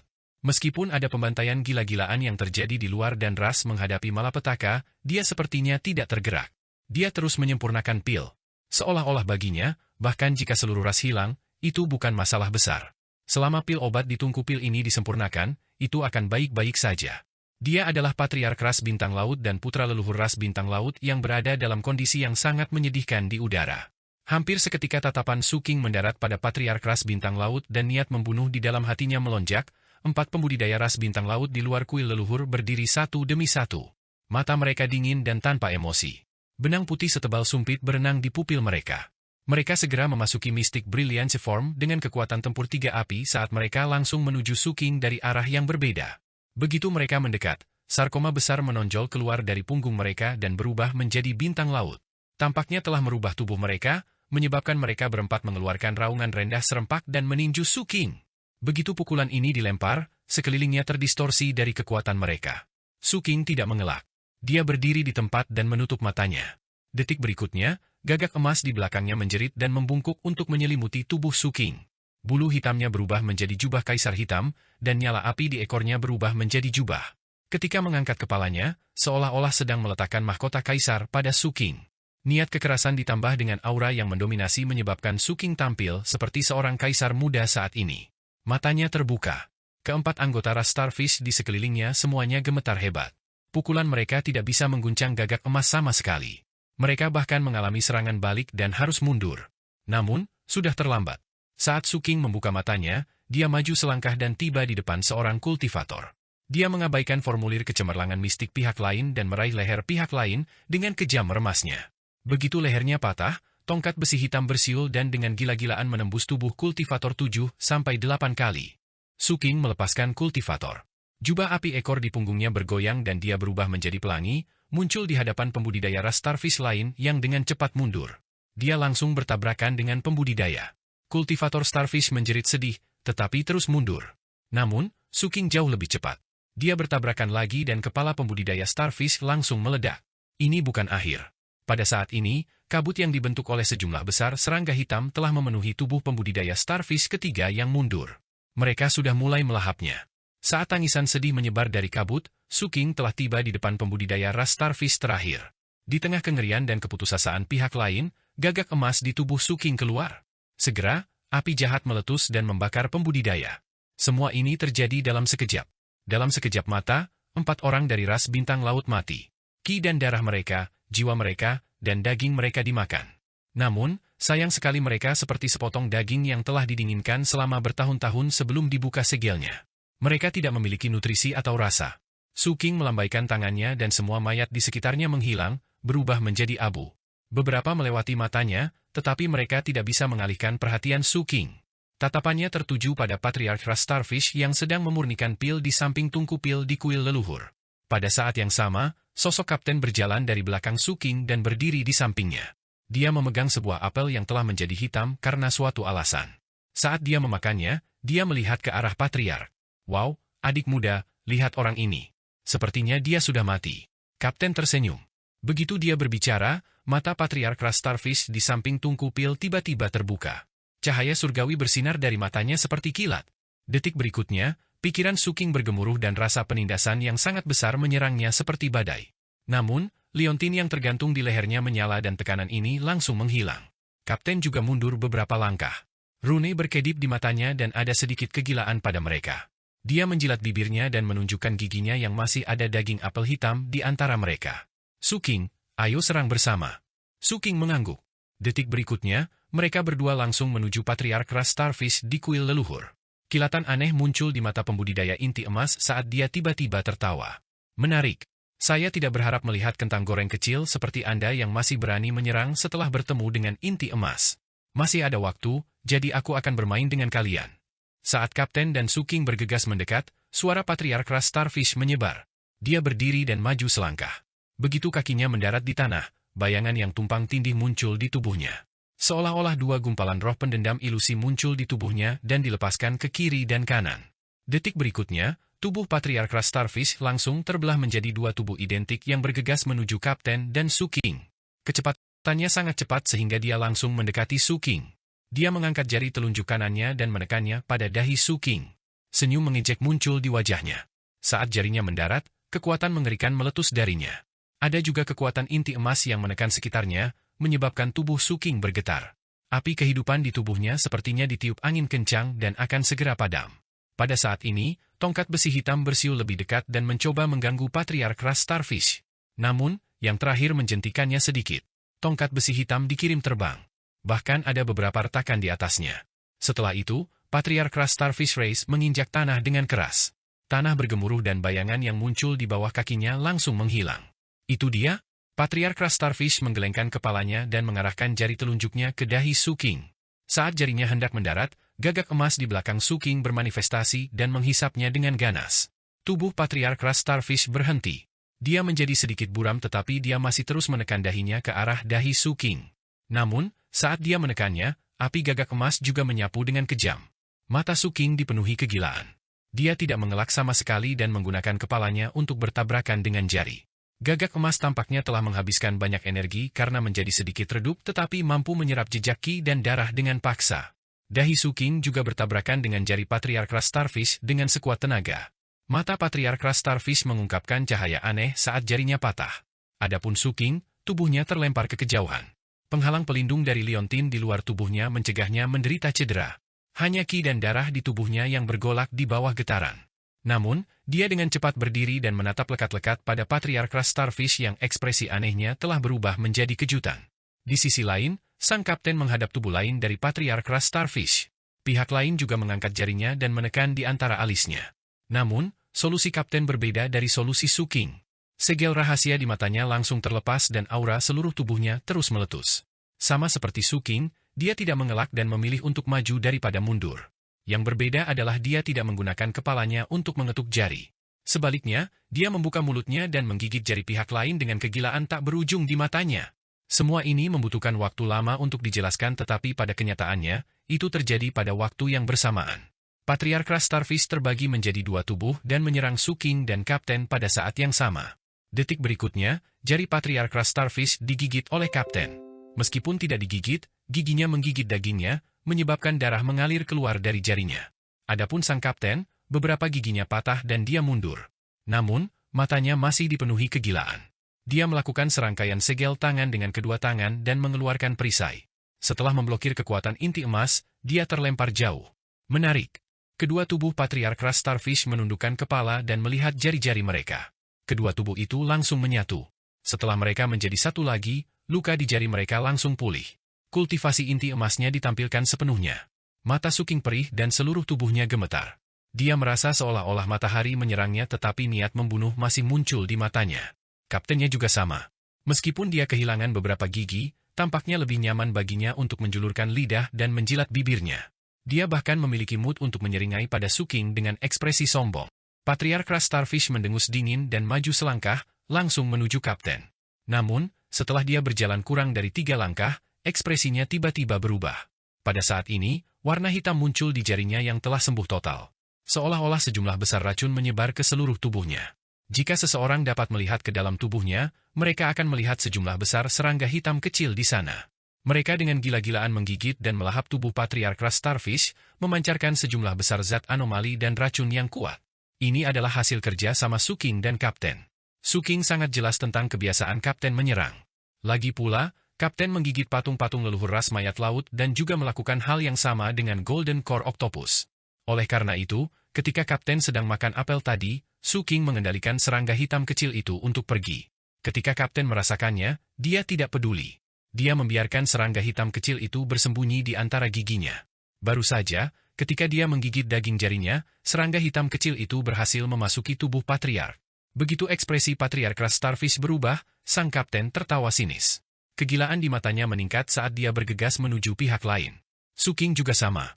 Saat dia bergegas keluar, bayangan di bawah kaki Suking menyebar dan menyelimuti sekeliling, membentuk domain. Pada saat yang sama, semua tanda petir di tongkat besi hitam meletus. Gagak emas di belakang Suking berteriak keras. Dia menyalakan lentera kehidupan dan api kehidupan di tubuhnya, dan mengedarkan kekuatan fisiknya secara ekstrim. Dia kemudian meninju dengan sekuat tenaga pada Patriark Ras Starfish. Suking telah membuang segalanya dalam pukulan ini. Dia telah mengumpulkan kekuatan api kehidupan dan lentera kehidupannya, kekuatan gagak emas, dan semua letusan lubang sihir 60 aneh di tubuhnya. Semuanya dikumpulkan pada pukulan ini. Begitu dia membuangnya, badai mengaduk di sekitarnya. Itu berubah menjadi lautan api yang melonjak ke langit. Itu adalah api gagak emas, api lentera kehidupan, serta api kekuatan sihirnya, api kehidupan, dan amarahnya. Segel di mata kapten dibuka satu demi satu, dan secara bertahap, suhu lingkungan menurun ke tingkat yang sangat rendah. Tanah membeku, dan kepingan salju muncul di sekitarnya. Kepingan salju ini mengeluarkan rasa dingin yang mencengangkan yang bahkan melampaui banyak entitas aneh. Tampaknya mampu membekukan bahkan indera dan kehendak. Nyatanya, langit pun berubah saat ini. Udara dingin tak berujung menjulang ke langit dari tubuh kapten, membentuk kontras yang jelas dengan panas Suking. Api dan es ini langsung menuju Patriark Starfish Race dari dua arah dan tiba seketika.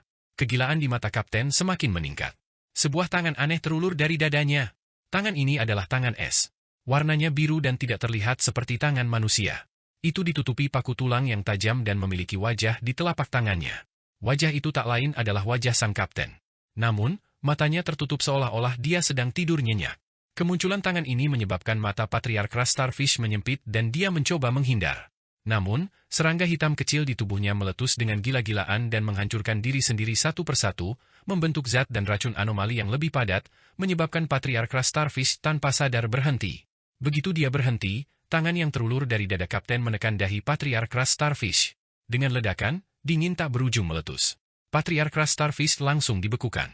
Dalam sekejap mata, serangan habis-habisan Suking yang telah menimbulkan lautan api tak berujung menyelimuti dirinya. Dia juga menggunakan kesempatan ini untuk mengeluarkan kaligrafi leluhur. Lampu. Dalam sekejap, kata cahaya dari cahaya hidung berubah menjadi api hijau yang menyapu Patriark Ras Starfish dengan kekuatan tertinggi. Niat membunuh di mata Suking sangat kuat. Tinjunya yang memusatkan seluruh kekuatannya di atasnya menabrak tubuh beku Patriark Ras Starfish. Saat pukulan itu mendarat, retakan langsung muncul di tubuh Patriark Ras Starfish yang dikelilingi oleh api. Api dari leluhur terlalu kuat. Saat menyelimutinya, suara terbakar menyebar ke segala arah. Tubuh Patriark Ras Bintang Laut terbakar dengan kecepatan yang terlihat oleh mata telanjang dan menghilang. Namun, yang aneh adalah tidak ada rasa takut sama sekali di matanya. Sebaliknya, kejutan yang intens muncul di dalamnya. Kata-kata seorang ahli hebat. Detik berikutnya, tubuh Patriark Ras Starfish menghilang.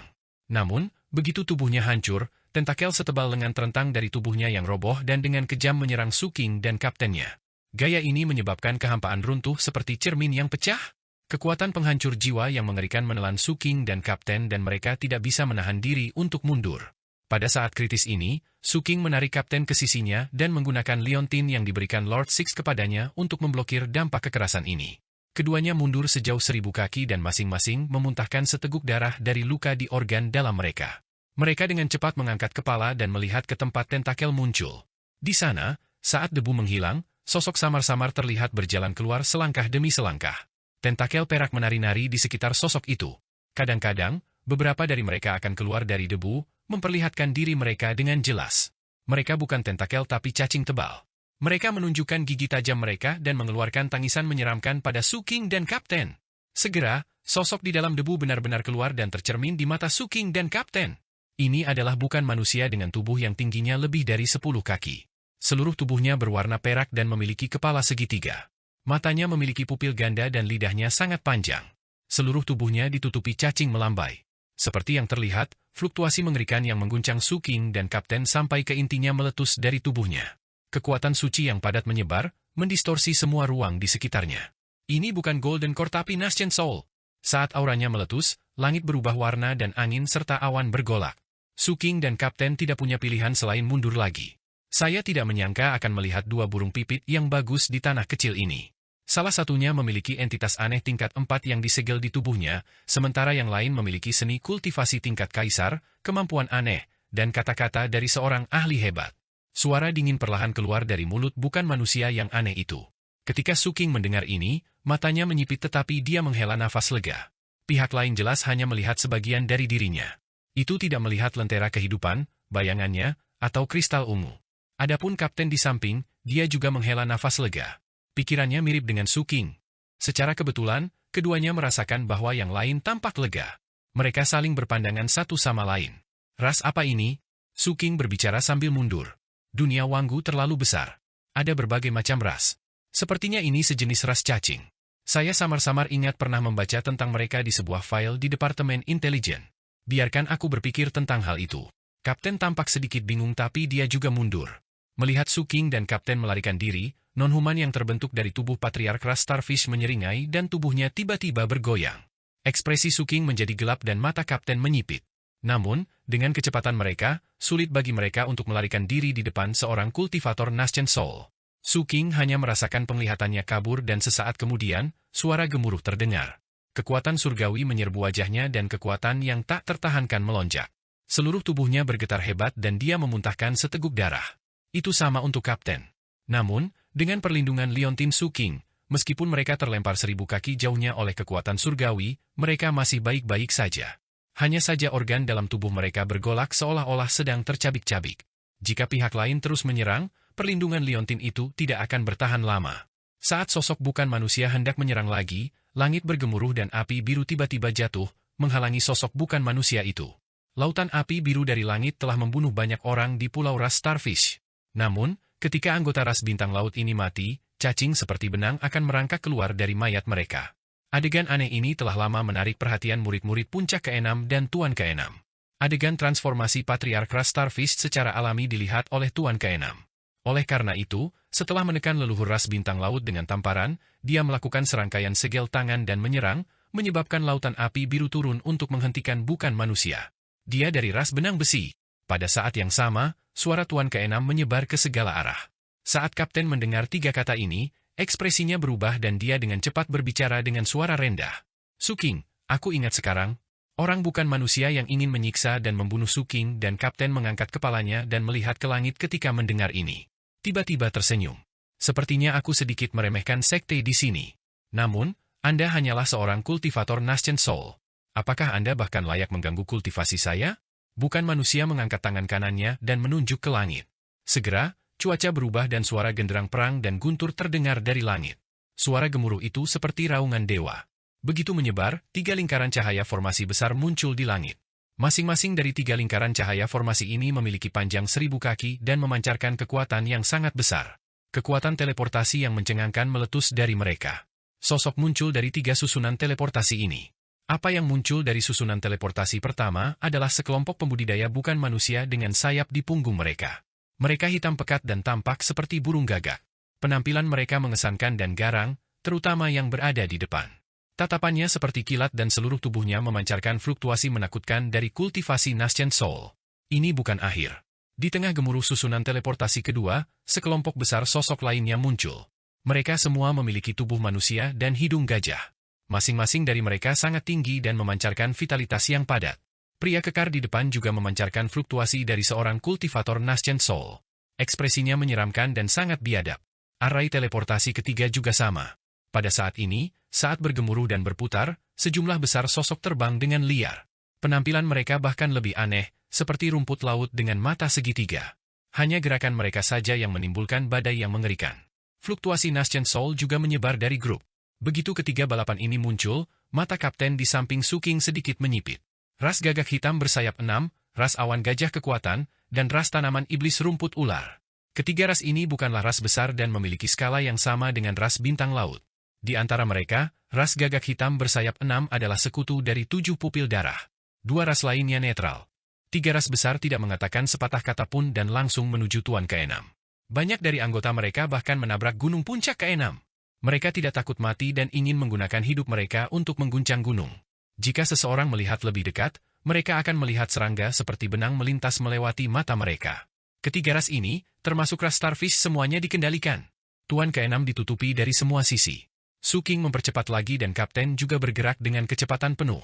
Jika itu adalah kultivator Golden Core tahap awal, mereka masih bisa mencobanya, tetapi pihak lain adalah kultivator Nascent Soul. Ini bukan sesuatu yang bisa mereka tolak. Meskipun ada kaligrafi dari leluhur, kecuali saat kritis, lebih baik menggunakannya sebagai pencegah. Aku ingin melihat berapa kali perlindunganmu bisa menahan seranganku. Naschen Soul bukan manusia tersenyum tipis dan hendak mengejar mereka ketika Kapten tiba-tiba menoleh dan menatap bukan manusia. Kamu Bailey. Bailey dari lomba benang besi. Mata Suking menyipit dan Naschen Soul yang bukan manusia berseru kaget. Dia merasa menarik ketika dia dipanggil oleh penguasa puncak ke-6 dan merasa bahwa pihak lain memiliki pengetahuan. Namun, dia merasa sulit dipercaya namanya dipanggil oleh seorang kultivator tingkat rendah. Saya benar-benar tidak menyangka seseorang di tempat kecil ini mengenal saya. Kamu cukup menarik. 60 tahun yang lalu, Bailey dari ras benang besi adalah seorang jenius yang tak tertandingi. Dia dikenal sebagai benih terpilih yang akan berjalan di jalur raja dan penguasa kuno. Untuk beberapa alasan, dia tiba-tiba memberontak. Dia tidak hanya membunuh kerabat sedarahnya, tetapi dia juga menyebabkan kekacauan dalam ras. Dia menodai benda suci ras benang besi dan menyebabkan malapetaka, menyebabkan kematian klan yang tak terhitung jumlahnya. Dia kemudian membelot dan bergabung dengan organisasi misterius bernama Illuminati. Kapten perlahan berbicara. Menarik. Anda tahu cukup banyak. Biarkan saya menyelidiki jiwa Anda dan melihat apa lagi yang Anda ketahui. Ekspresi Bailey dipenuhi dengan keterkejutan. Dia mengambil langkah maju dan mendekati Kapten. Mata Kapten berkedip dengan cahaya biru dan Suking juga mengungkapkan kegilaan saat dia mengeluarkan kaligrafi leluhur. Saat mereka akan menyerang, dengusan dingin terdengar dari langit. Mendengus ini lebih keras dari guntur dan bergemuruh ke segala arah. Begitu terdengar, labu anggur tiba-tiba naik di atas kepala Tuan ke-6. Labu anggur ini adalah sesuatu yang tidak pernah dia lepaskan sejak kematian istri dan putranya. Begitu muncul, aliran aura tajam yang sangat buruk melonjak ke langit. Mereka berubah menjadi bayangan senjata yang dengan cepat terwujud dan ditembakkan ke segala arah. Senjata-senjata ini mencakup semuanya. Ada pedang, tombak, kapak, kait, dan garpu di mana-mana. Jumlah mereka mungkin tidak kurang dari 1 juta dan mereka membentuk lautan senjata yang menghancurkan semua yang ada di jalurnya. Itu menekan 3 balapan. Nenek moyang Naschen Soul dari 3 ras yang dipanggil oleh Bailey diserang oleh lautan senjata dan tidak punya tempat untuk menghindar. Mereka semua memuntahkan darah dan mengeluarkan tangisan sedih saat tubuh mereka terluka parah. Anggota dari 3 ras juga terluka parah. Di bawah pengaruh lautan senjata dan aura yang mengerikan, pikiran mereka bergetar dan ekspresi mereka berubah drastis. Sebagian besar tubuh mereka hancur atau terpotong-potong. Meskipun yang tersisa tidak langsung mati, mereka jelas tidak bisa bertahan lama dan tubuh mereka mulai menunjukkan tanda-tanda kerusakan berat. Bahkan, ada tatapan yang samar-samar muncul di dalam labu. Itu memandang ras bukan manusia dengan keganasan dan penghinaan yang ekstrim. Ledakan. Awan terbelah di langit dan lautan senjata jatuh dengan deras. Semua non-manusia di udara berada dalam kondisi yang sangat tragis. Seolah-olah dia merasa itu belum cukup, Tuan ke-6 melakukan serangkaian segel tangan dan menunjuk ke puncak ke-6. Segera, api dari puncak ke-6 menyapu ke segala arah, benar-benar menyelimuti tanah ras bintang laut dan semua anggota yang jatuh dari 3 ras. Bakar semuanya dan percepat penyempurnaan. Artefak ajaib apa ini? Ada begitu banyak aura jahat elemen logam. Untuk pertama kalinya, ekspresi Bailey berubah. Pada saat itu, dia tidak mau repot-repot membunuh Suking dan kaptennya. Tubuhnya bergoyang dan dia menghilang. Namun, jelas bahwa teleportasi di sini dibatasi. Dia tidak muncul jauh, dan hanya muncul di udara. Ekspresinya berubah dan dia mencoba melarikan diri. Aku sudah memikirkannya sebelumnya. Dengan betapa lemahnya perlombaan bintang laut, bagaimana mereka berani melakukan hal sebesar itu? Jadi ternyata dalang dibaliknya adalah dari Illuminati yang aktif di benua Wanggu. Suara Tuan ke-6 dipenuhi dengan kemarahan dan niat membunuh. Dengan lambaian tangannya, labu anggur di atas kepalanya langsung membentuk badai aura mengerikan yang menyapu ke arah Bailey. Hati Bailey bergetar. Saat dia akan melarikan diri, Tuan ke-6 sudah mendekati gelombang senjata dan mengirimkan serangan telapak tangan. Bailey, yang menyadari bahwa dia tidak bisa melarikan diri, menunjukkan kilatan setan di matanya. Dia berbalik dan menyerang, bertarung melawan Lord Six di langit. Serangan kedua orang itu mengguncang langit dan bumi. Suara dari serangan mereka memekakkan telinga dan menyebar ke segala arah, menyebabkan pembudidaya di sekitarnya yang menonton tidak punya pilihan selain mundur jauh. Ekspresi Suking serius. Dengan perlindungan Leontin, dia menatap pertempuran itu. Di samping, Kapten tiba-tiba tertawa. Saat dia tertawa, matanya dipenuhi dengan kegilaan dan keserakahan. Aku tidak menyangka akan bertemu Illuminati yang legendaris di sini. Kudengar setiap anggota organisasi ini tidak sederhana. Suking melirik Kapten. Illuminati adalah organisasi yang sangat misterius di benua Wanggu. Itu lahir kurang dari 1000 tahun yang lalu dan semua anggotanya adalah pilihan surga sejati dari berbagai ras. Gulungan rahasia Departemen Intelijen mencatat bahwa organisasi ini mengumumkan kepada dunia luar bahwa mereka akan berbagi kesempatan untuk menjadi dewa bagi mereka yang bergabung dengan mereka. Syarat untuk bergabung adalah melakukan pertunjukan darah pada balapan mereka. Semakin baik performa ini, semakin mereka akan dikenali oleh Illuminati. Saya mendengar bahwa bertahun-tahun yang lalu, seseorang di benua Nanhuang benar-benar menggunakan dewa membuka matanya sebagai pertunjukan dan bergabung dengan Illuminati. Kapten tersenyum dan menatap Su King. Sayang sekali mereka tidak mencariku. Kalau tidak, saya benar-benar akan bergabung untuk melihat apa kesempatan untuk menjadi dewa. Mungkinkah itu jalan raja dan penguasa kuno, atau apakah itu benar-benar menjadi dewa? Aku tidak percaya. Aku juga tidak percaya. Su King menyipitkan matanya dan menyentuh kaligrafi itu. Dia kemudian menatap Bailey, yang sedang bertarung di langit. Suara gemuruh terus menyebar. Pertempuran antara Tuan ke-6 dan Bailey sangat mengejutkan. Langit berubah warna, awan terbelah, dan gelombang menakutkan melonjak ke langit. Setiap serangan mereka tampaknya mampu membalikkan gunung dan sungai. Nyatanya, hanya gempa susulan dari Divine Art mereka yang bersentuhan menyebabkan kehampaan di sekitarnya pecah. Retakan terus terbentuk di ruang di sekitar mereka berdua. Dari waktu ke waktu, ruang angkasa akan runtuh, membentuk lubang hitam besar yang sepertinya mampu melahap segalanya. Ada juga sambaran petir yang seperti hukuman surgawi yang terus berenang di sekitarnya. Mereka bahkan berubah menjadi tanduk yang mengeluarkan teriakan perang dan bertarung satu sama lain. Tidak hanya itu, sosok mereka juga berkedip terus-menerus di langit. Suatu saat, mereka bertarung dalam pertempuran jarak dekat, dan saat berikutnya, mereka akan bertarung dengan serangan jarak jauh. Badai dengan santai dicubit oleh mereka dan diubah menjadi kemampuan surgawi mereka sendiri. Cacing seperti benang putih yang tak terhitung jumlahnya melayang keluar dari tubuh Bailey, dan masing-masing dari mereka terdistorsi dan mengambil bentuk rune, membentuk aliran petir mistik yin besar yang melesat ke arah Tuan ke-6. Setelah diperiksa lebih dekat, petir hitam itu dibentuk oleh cacing yang tak terhitung jumlahnya. Mereka akan meledak begitu mereka mendekati Tuan ke-6. Nyatanya, beberapa retakan spasial yang baru saja terbentuk membeku di detik berikutnya. Dari jauh, retakan spasial yang membeku tampak seperti kelabang putih. Sedangkan untuk Tuan ke-6, dia juga tidak biasa. Dengan lambaian tangannya, sekeliling dipenuhi dengan lautan senjata yang melonjak dengan niat membunuh. Aura yang dipancarkannya mengandung kekuatan untuk menghancurkan dunia. Namun, Bailey sangat luar biasa. Meskipun basis kultivasinya mirip dengan Tuan ke-6 dan Tuan ke-6 bahkan memiliki labu anggur, Bailey ini masih tidak dirugikan. Lagi pula, bakat Tuan ke-6 adalah dalam menyempurnakan artefak, bukan bertarung. Di tengah gemuruh, Bailey berteleportasi di depan Tuan ke-6. Dia melakukan serangkaian segel tangan dan menunjuk. Segera, sinar pedang muncul dari udara tipis. Sinar pedang membelah kehampaan, membentuk celah besar yang menari ke arah Tuan ke-6. Ekspresi Tuan ke-6 berubah dan dia mundur. Melihat ini, Bailey tiba-tiba tertawa. Seperti yang diharapkan dari seorang kultivator Nascent Soul dari tempat kecil. Anda memiliki artefak ajaib, tetapi masih tidak bisa membunuh saya. Karena itu masalahnya, aku mungkin tidak perlu melarikan diri hari ini. Membunuhmu dan merebut artefak sihir kelas atasmu juga bisa dianggap sebagai panen yang hebat. Saat dia berbicara, Bailey menampar dahinya dan tubuhnya langsung bergetar. Punggungnya membengkak, membentuk benjolan besar yang dipenuhi pembuluh darah dan cacing yang tak terhitung jumlahnya. Benjolan daging besar itu tiba-tiba meledak. Sebuah tanaman tumbuh darinya. Tanaman ini memiliki panjang total 30 kaki dan memanjang di atas kepala Bailey. Itu benar-benar berwarna darah dan memiliki 6 daun dengan tepi bergerigi. Itu juga memiliki bunga segitiga dengan benang sari yang tak terhitung jumlahnya. Sejumlah besar rune padat mengalir seperti darah ke seluruh tubuh tanaman aneh ini. Saat itu muncul, aura surgawi yang kuat menyebar. Aura ini terlalu kuat, menyebabkan mata Su King perih. Itu sama untuk sang kapten tetapi kegilaan di matanya tumbuh. Keilahian. Apa yang dipancarkan tanaman itu adalah keilahian. Apalagi kepadatannya sangat megah. Begitu muncul, tanaman itu mengangkat kepalanya dan menggoyangkan tubuhnya ke arah labu anggur di langit.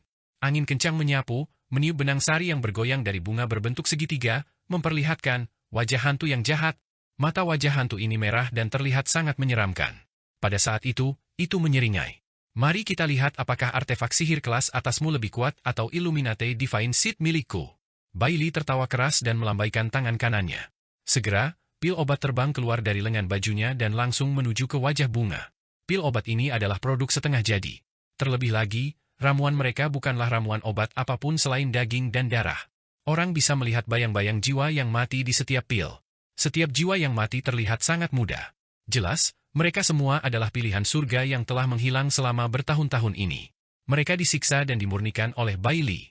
Dia menggunakan daging dan darah mereka untuk memurnikan pil dan menyatukan jiwa mereka ke dalamnya, mengubahnya menjadi pil obat. Dia tidak memurnikan pil ini untuk dikonsumsi sendiri tetapi untuk memberi makan tanaman jahat itu, yang merupakan benih surgawi yang dia sebutkan. Namun, tanaman itu jelas membutuhkan jumlah yang sangat besar, jadi dia datang ke laut terlarang. Terlalu berbahaya melakukan ini di benua Wanggu. Namun, di sini, dia merasa bahwa dia harus bisa menangani bahaya apapun dengan mudah. Saat pil obat dimakan oleh tanaman, di tengah raungan marah Tuan Keenam dan niat membunuh yang kejam, tanaman itu tiba-tiba mengeluarkan suara di labu anggur di langit. Hong! Suara ini berbeda dari pengucapan normal. Itu lebih seperti mantra dan memberikan perasaan bahwa itu jelas hanya satu nada tetapi pada saat yang sama, sepertinya itu adalah suara khusus yang dibentuk oleh perpaduan suara yang tak terhitung jumlahnya. Begitu suara itu dipancarkan, suara berderak terdengar dari langit. Garis-garis petir merah langsung muncul di labu anggur. Baut petir ini meningkat menjadi jumlah yang tak terhitung jumlahnya dalam sekejap mata. Seluruh proses hanya memakan waktu beberapa saat. Setidaknya ratusan ribu petir merah muncul di langit dan menyelimuti labu anggur, membentuk tanda rahasia yang sangat besar. Tanda rahasia yang sangat rumit ini berubah menjadi segel yang melemahkan kekuatan labu anggur. Bailey tertawa keras lagi. Dengan lambaian tangannya, tubuh besar muncul di udara. Tubuh ini panjangnya 1000 kaki dan tampak seperti belalang besar. Seluruh tubuhnya hitam pekat, dan hal yang paling mengejutkan adalah kedua kaki pedangnya yang sangat tajam. Tubuh ini seperti kapal perang. Saat itu muncul, tubuh Bailey menyatu ke dalamnya. Dalam sekejap, mata kapal perang sepanjang 1000 kaki itu terbuka, memperlihatkan kilatan ganas. Itu segera menuju langsung ke Tuan Keenam. Kecepatannya sangat cepat hingga menembus kehampaan dan langsung tiba di depan Tuan Keenam dan menebas. Melihat serangan pedang yang terlihat seperti bisa menebas apa saja, hati Su King bergetar hebat. Dia mengingat serangan pedang di kuil. Itu berbeda tetapi juga serupa. Tuan Keenam menggunakan seluruh kekuatannya untuk memblokirnya, tetapi masih terlempar ke belakang, batuk darah. Namun, dia masih tersenyum sinis. Niat membunuh di matanya tidak berkurang sama sekali. Aku tidak pandai bertarung, tapi, aku adalah penguasa puncak dari puncak keenam dari 7 pupil darah. Puncak keenam bagus dalam menyempurnakan artefak, terutama artefak sihir yang hebat. Saat dia berbicara, Tuan Keenam meraih gunung puncak keenam di bawah. Datang. Dalam sekejap, gunung puncak keenam yang menyempurnakan pulau ras bintang laut langsung kabur. Ketika menjadi jelas, itu muncul di depan Tuan Keenam. Kekuatan suci meletus darinya dan semua artefak sihir di gunung bergemuruh. Aura seluruh puncak gunung meletus dan menekan Bailey, yang telah menyatu ke dalam kapal perang. Menekan. Kekuatan puncak menekan satu orang. Kekuatan gunung membentuk kekuatan destruktif dan menutup sekitarnya, meninggalkan Bailey tanpa tempat untuk bersembunyi. Ekspresi Bailey berubah. Saat gunung menekannya dengan cepat, dia tidak bisa menahan diri untuk tidak gemetar. Retakan muncul di kapalnya. Mata Bailey memerah saat dia mengayunkan kedua kaki pedangnya dan terbang ke langit menuju gunung. Namun, keberadaannya tidak berarti dibandingkan dengan gunung. Saat kedua belah pihak bersentuhan dan Tuan Keenam melakukan serangkaian segel tangan, gunung besar itu menekan Bailey di bawah dan terus turun menuju tanah ras bintang laut. Suara gemuruh menyebar ke mana-mana. Tanah berguncang dan tubuh Su King dan Kapten bergoyang saat mereka terbang ke udara untuk menghindar. Retakan besar menyebar di pulau Starfish Race dan sepertinya akan runtuh. Laut di sekitarnya menimbulkan tsunami yang bergerak ke segala arah, mempengaruhi area yang sangat luas. Aku akan memurnikanmu. Rambut Tuan Keenam acak-acakan dan matanya dipenuhi kegilaan. Dia dengan cepat melakukan segel tangan dengan kedua tangan dan terus menekan gunung di tanah, menyebabkan lautan api yang lebat meletus dari gunung untuk mempercepat penyempurnaan. Kamu memurnikan anakku, aku akan memurnikanmu. Gunung itu memancarkan getaran. Bailey, yang ditekan di bawah, mencoba yang terbaik untuk menopangnya dan meledakkan puncak gunung yang menekannya. Gelombang kekuatan surgawi yang menggetarkan jiwa menyebar dari bawah gunung, disertai dengan raungan seperti binatang buas. Yang mengejutkan Su King dan sang kapten, gunung yang terbakar itu diangkat sedikit demi sedikit. Untuk dapat melakukan ini dengan kekuatan kultivator Nascent Soul tahap awal, Bailey ini memang jenius yang tak tertandingi dari rasnya. Setelah gunung diangkat, raungan keras terdengar dari bawah. Penampilan Bailey telah berubah drastis. Dia tidak lagi berada di kapal perang tetapi telah menyatu dengan tanaman jahat di punggungnya. Itu memiliki cabang yang tebal, 6 tangan daun bergerigi, dan akar seperti tentakel yang tak terhitung jumlahnya yang terus menyebar di tanah. Ketika mengangkat gunung tinggi, bunga segitiga dengan wajah terungkap. Wajah ini bukan lagi wajah hantu dari sebelumnya tapi Bailey. Cahaya merah melintas di matanya dan keilahian di seluruh tubuhnya melonjak dengan kecepatan yang mencengangkan. Ini adalah penyempurnaan artefak yang kamu kuasai? Saya telah melihat banyak pembudidaya penyempurnaan artefak. Mereka tidak hanya tahu cara menyempurnakan, tetapi mereka juga pandai menggunakannya. Sedangkan untukmu, aku. Sebelum pidatonya yang arogan selesai, Tuan ke-6 tiba-tiba melambaikan tangannya dan sebuah bendera besar muncul di langit di atas kepalanya dan menyebar. Bendera ini panjangnya 1000 kaki dan memancarkan aura yang kuat dan mengintimidasi. Dari jauh, bendera itu tampak tidak lengkap dan warna di atasnya bercampur, seolah-olah berlumuran darah yang tak terhitung jumlahnya. Itu memancarkan rasa keilahian yang kuat. Seolah-olah itu telah mengalami pengulangan suatu era dan mengalami baptisan perang yang tak terhitung jumlahnya. Saat itu terbuka, itu mengubah warna langit dan menutupi kecemerlangan matahari. Semua ras dalam jarak puluhan ribu kilometer dari Starfish Island terguncang. Bahkan keberadaan tersembunyi di dasar laut membuka mata mereka satu demi satu, mengungkapkan ketakutan. Ini terutama terjadi ketika mereka merasakan aura setetes darah emas di bendera. Itu memberi perasaan bahwa itu melampaui keilahian dan sangat dekat dengan wajah dewa yang terfragmentasi yang memandang ke bawah pada segala sesuatu dari langit. Seolah-olah makhluk surgawi yang tak terhitung jumlahnya dan ahli bukan manusia yang tak terhitung jumlahnya telah terbunuh di bawah bendera pertempuran ini. Sekarang Tuan ke-6 mengeluarkannya, niat ganas tiada tara yang mengguncang dunia meletus darinya. Aura ini begitu kuat sehingga langit membeku dan ombak laut berhenti. Suara Bailey tiba-tiba berhenti. Detik berikutnya, perjuangan yang belum pernah terjadi sebelumnya meletus dari tubuh tumbuhannya. Nada suaranya berubah dan dipenuhi dengan kengerian yang dalam. Bendera pertempuran ras manusia. Bagaimana bisa benda seperti itu ada di tempat sekecil ini? Jelas, dia tidak tahu segalanya. Paling tidak, dia tidak tahu bahwa 7 pupil darah pernah ditampilkan, bendera pertempuran umat manusia ini di Pulau Merfolk. Munculnya bendera pertempuran umat manusia membuat Bailey ketakutan. Dia berjuang sekuat tenaga untuk membebaskan diri, dan gunung puncak ke-6 yang menekannya bergemuruh dan bergetar di bawah perjuangannya. Secara bertahap, itu menunjukkan tanda-tanda tidak mampu menekannya. Kilatan dingin melintas di mata Tuan ke-6 saat dia melakukan segel tangan dengan kedua tangan. Segera, bendera pertempuran ras manusia berguncang, memancarkan gelombang cahaya menyilaukan yang mendarat di gunung. Namun, dia bukan tuan tua ke-7 dan kultivasinya lebih rendah. Oleh karena itu, ketika dia menggunakan bendera pertempuran umat manusia, dia tidak bisa secepat dan setenang tuan tua ke-7 saat itu. Tuan ke-6 membutuhkan waktu untuk melepaskan kekuatan bendera pertempuran umat manusia. Melihat ini, tekad muncul di mata Suking. Dia berjalan keluar. Napas kapten juga tergesa-gesa saat dia menatap lekat-lekat tubuh Bailey di bawah puncak ke-6. Kegilaan di matanya mencapai ekstrim. Keilahian. Keilahian yang begitu padat dan murni. Ia tidak memiliki zat anomali. Mata kapten memerah. Mereka berdua sangat cepat saat mereka langsung menuju gunung.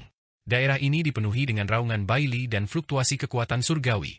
Penggarap tingkat rendah akan mati jika mereka bersentuhan dengan fluktuasi kekuatan surgawi ini.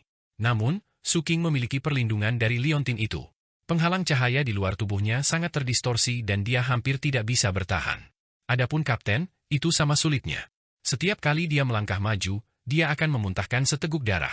Namun, dia juga memiliki perisai di luar tubuhnya yang melindunginya. Suking tidak peduli dengan kaptennya. Dia menatap gunung yang bergemuruh di depannya dan kemudian ke Bailey, yang sedang mengangkat gunung dan mencoba melarikan diri. Dia tiba-tiba mengangkat tangan kanannya. Segera, sejumlah besar serangga hitam bergegas menuju Bailey. Namun, keilahian yang berasal dari tubuh Bailey terlalu kuat. Sebelum serangga hitam kecil itu mendekat, banyak dari mereka yang mati. Bailey juga merasakan Suking dan kaptennya. Namun, dia tidak punya waktu untuk peduli tentang mereka. Dengan raungan rendah, dia menggunakan lebih banyak kekuatan dan mengangkat gunung sedikit lagi sebelum mendorongnya dengan keras. Gunung itu terlempar puluhan kaki jauhnya. Memanfaatkan kesempatan ini, dia segera mencoba melarikan diri. Namun, pada saat ini, kilatan dingin muncul di mata Suking. Dia memegang kaligrafi leluhur di tangan kanannya dan mengepalkannya dengan kejam. Hidung, kata, cahaya, sudah kabur. Pada saat ini, kata, hidung, langsung terdistorsi dan menghilang, berubah menjadi hidung besar yang bergerak ke arah Bailey. Kecepatannya secepat kilat dan langsung mendekat. Begitu Bailey menyadarinya, hidung itu dengan kejam bertabrakan dengannya. Suara intens menyebar melalui langit dan Bailey memuntahkan seteguk darah. Tubuhnya dipaksa kembali ke tempat di mana gunung itu jatuh dan dia kehilangan kesempatan untuk melarikan diri. Gunung itu menimpanya lagi. Ledakan! Bailey merong sedih. Saat dia melawan gunung dengan sekuat tenaga, api biru dari gunung dengan gila-gilaan membakar dan memurnikannya. Serangga manusia yang terkutuk. Bailey menggertakkan giginya. Kapten memanfaatkan kesempatan ini dan bergegas dengan sembrono. Meski tubuh dan wajahnya terkorosi oleh aura Bailey, dia tidak peduli sama sekali. Dia tidak mengeluarkan biaya dan menggigit cabang Bailey. Retakan. Seluruh tubuh Bailey gemetar. Kapten mengeluarkan teriakan tragis dan tubuhnya mundur. tubuh bagian bawahnya roboh dan salah satu lengannya hancur. Setengah dari tubuhnya hilang, termasuk mata. Ususnya berserakan di tanah dan mulut serta giginya hancur. Namun, ada sepotong daging Bailey di mulutnya yang dia telan dengan paksa. Senyum marah dan puas muncul di wajahnya. Kemarahan Bailey membara saat dia meraung ke langit. Namun, dia ditekan dan tidak bisa melakukan serangan balik. Serangan sebelumnya adalah pelepasan kekuatannya secara naluriah. Api di sekitarnya terus melemahkannya, membuatnya benar-benar gila. Matanya merah dan keilahian di sekujur tubuhnya meletus lagi. Setelah mendorong gunung ke atas, tubuhnya terbelah menjadi dua. Mereka melarikan diri ke dua arah, mencoba meninggalkan barisan gunung. Namun, di saat berikutnya, Su King, yang telah menatapnya sepanjang waktu, menyerang. Segera, Kata, kabur dan membentuk kepalan besar yang langsung menuju Bailey. Su King akan terus menggunakan kaligrafi, tetapi tinju ini tidak perlu mengidentifikasi Bailey yang asli dan yang palsu. Seolah-olah itu bisa mengunci Bailey yang asli dan mendarat padanya di tengah keputusasaannya. Seluruh tubuh Bailey gemetar hebat dan memuntahkan seteguk darah.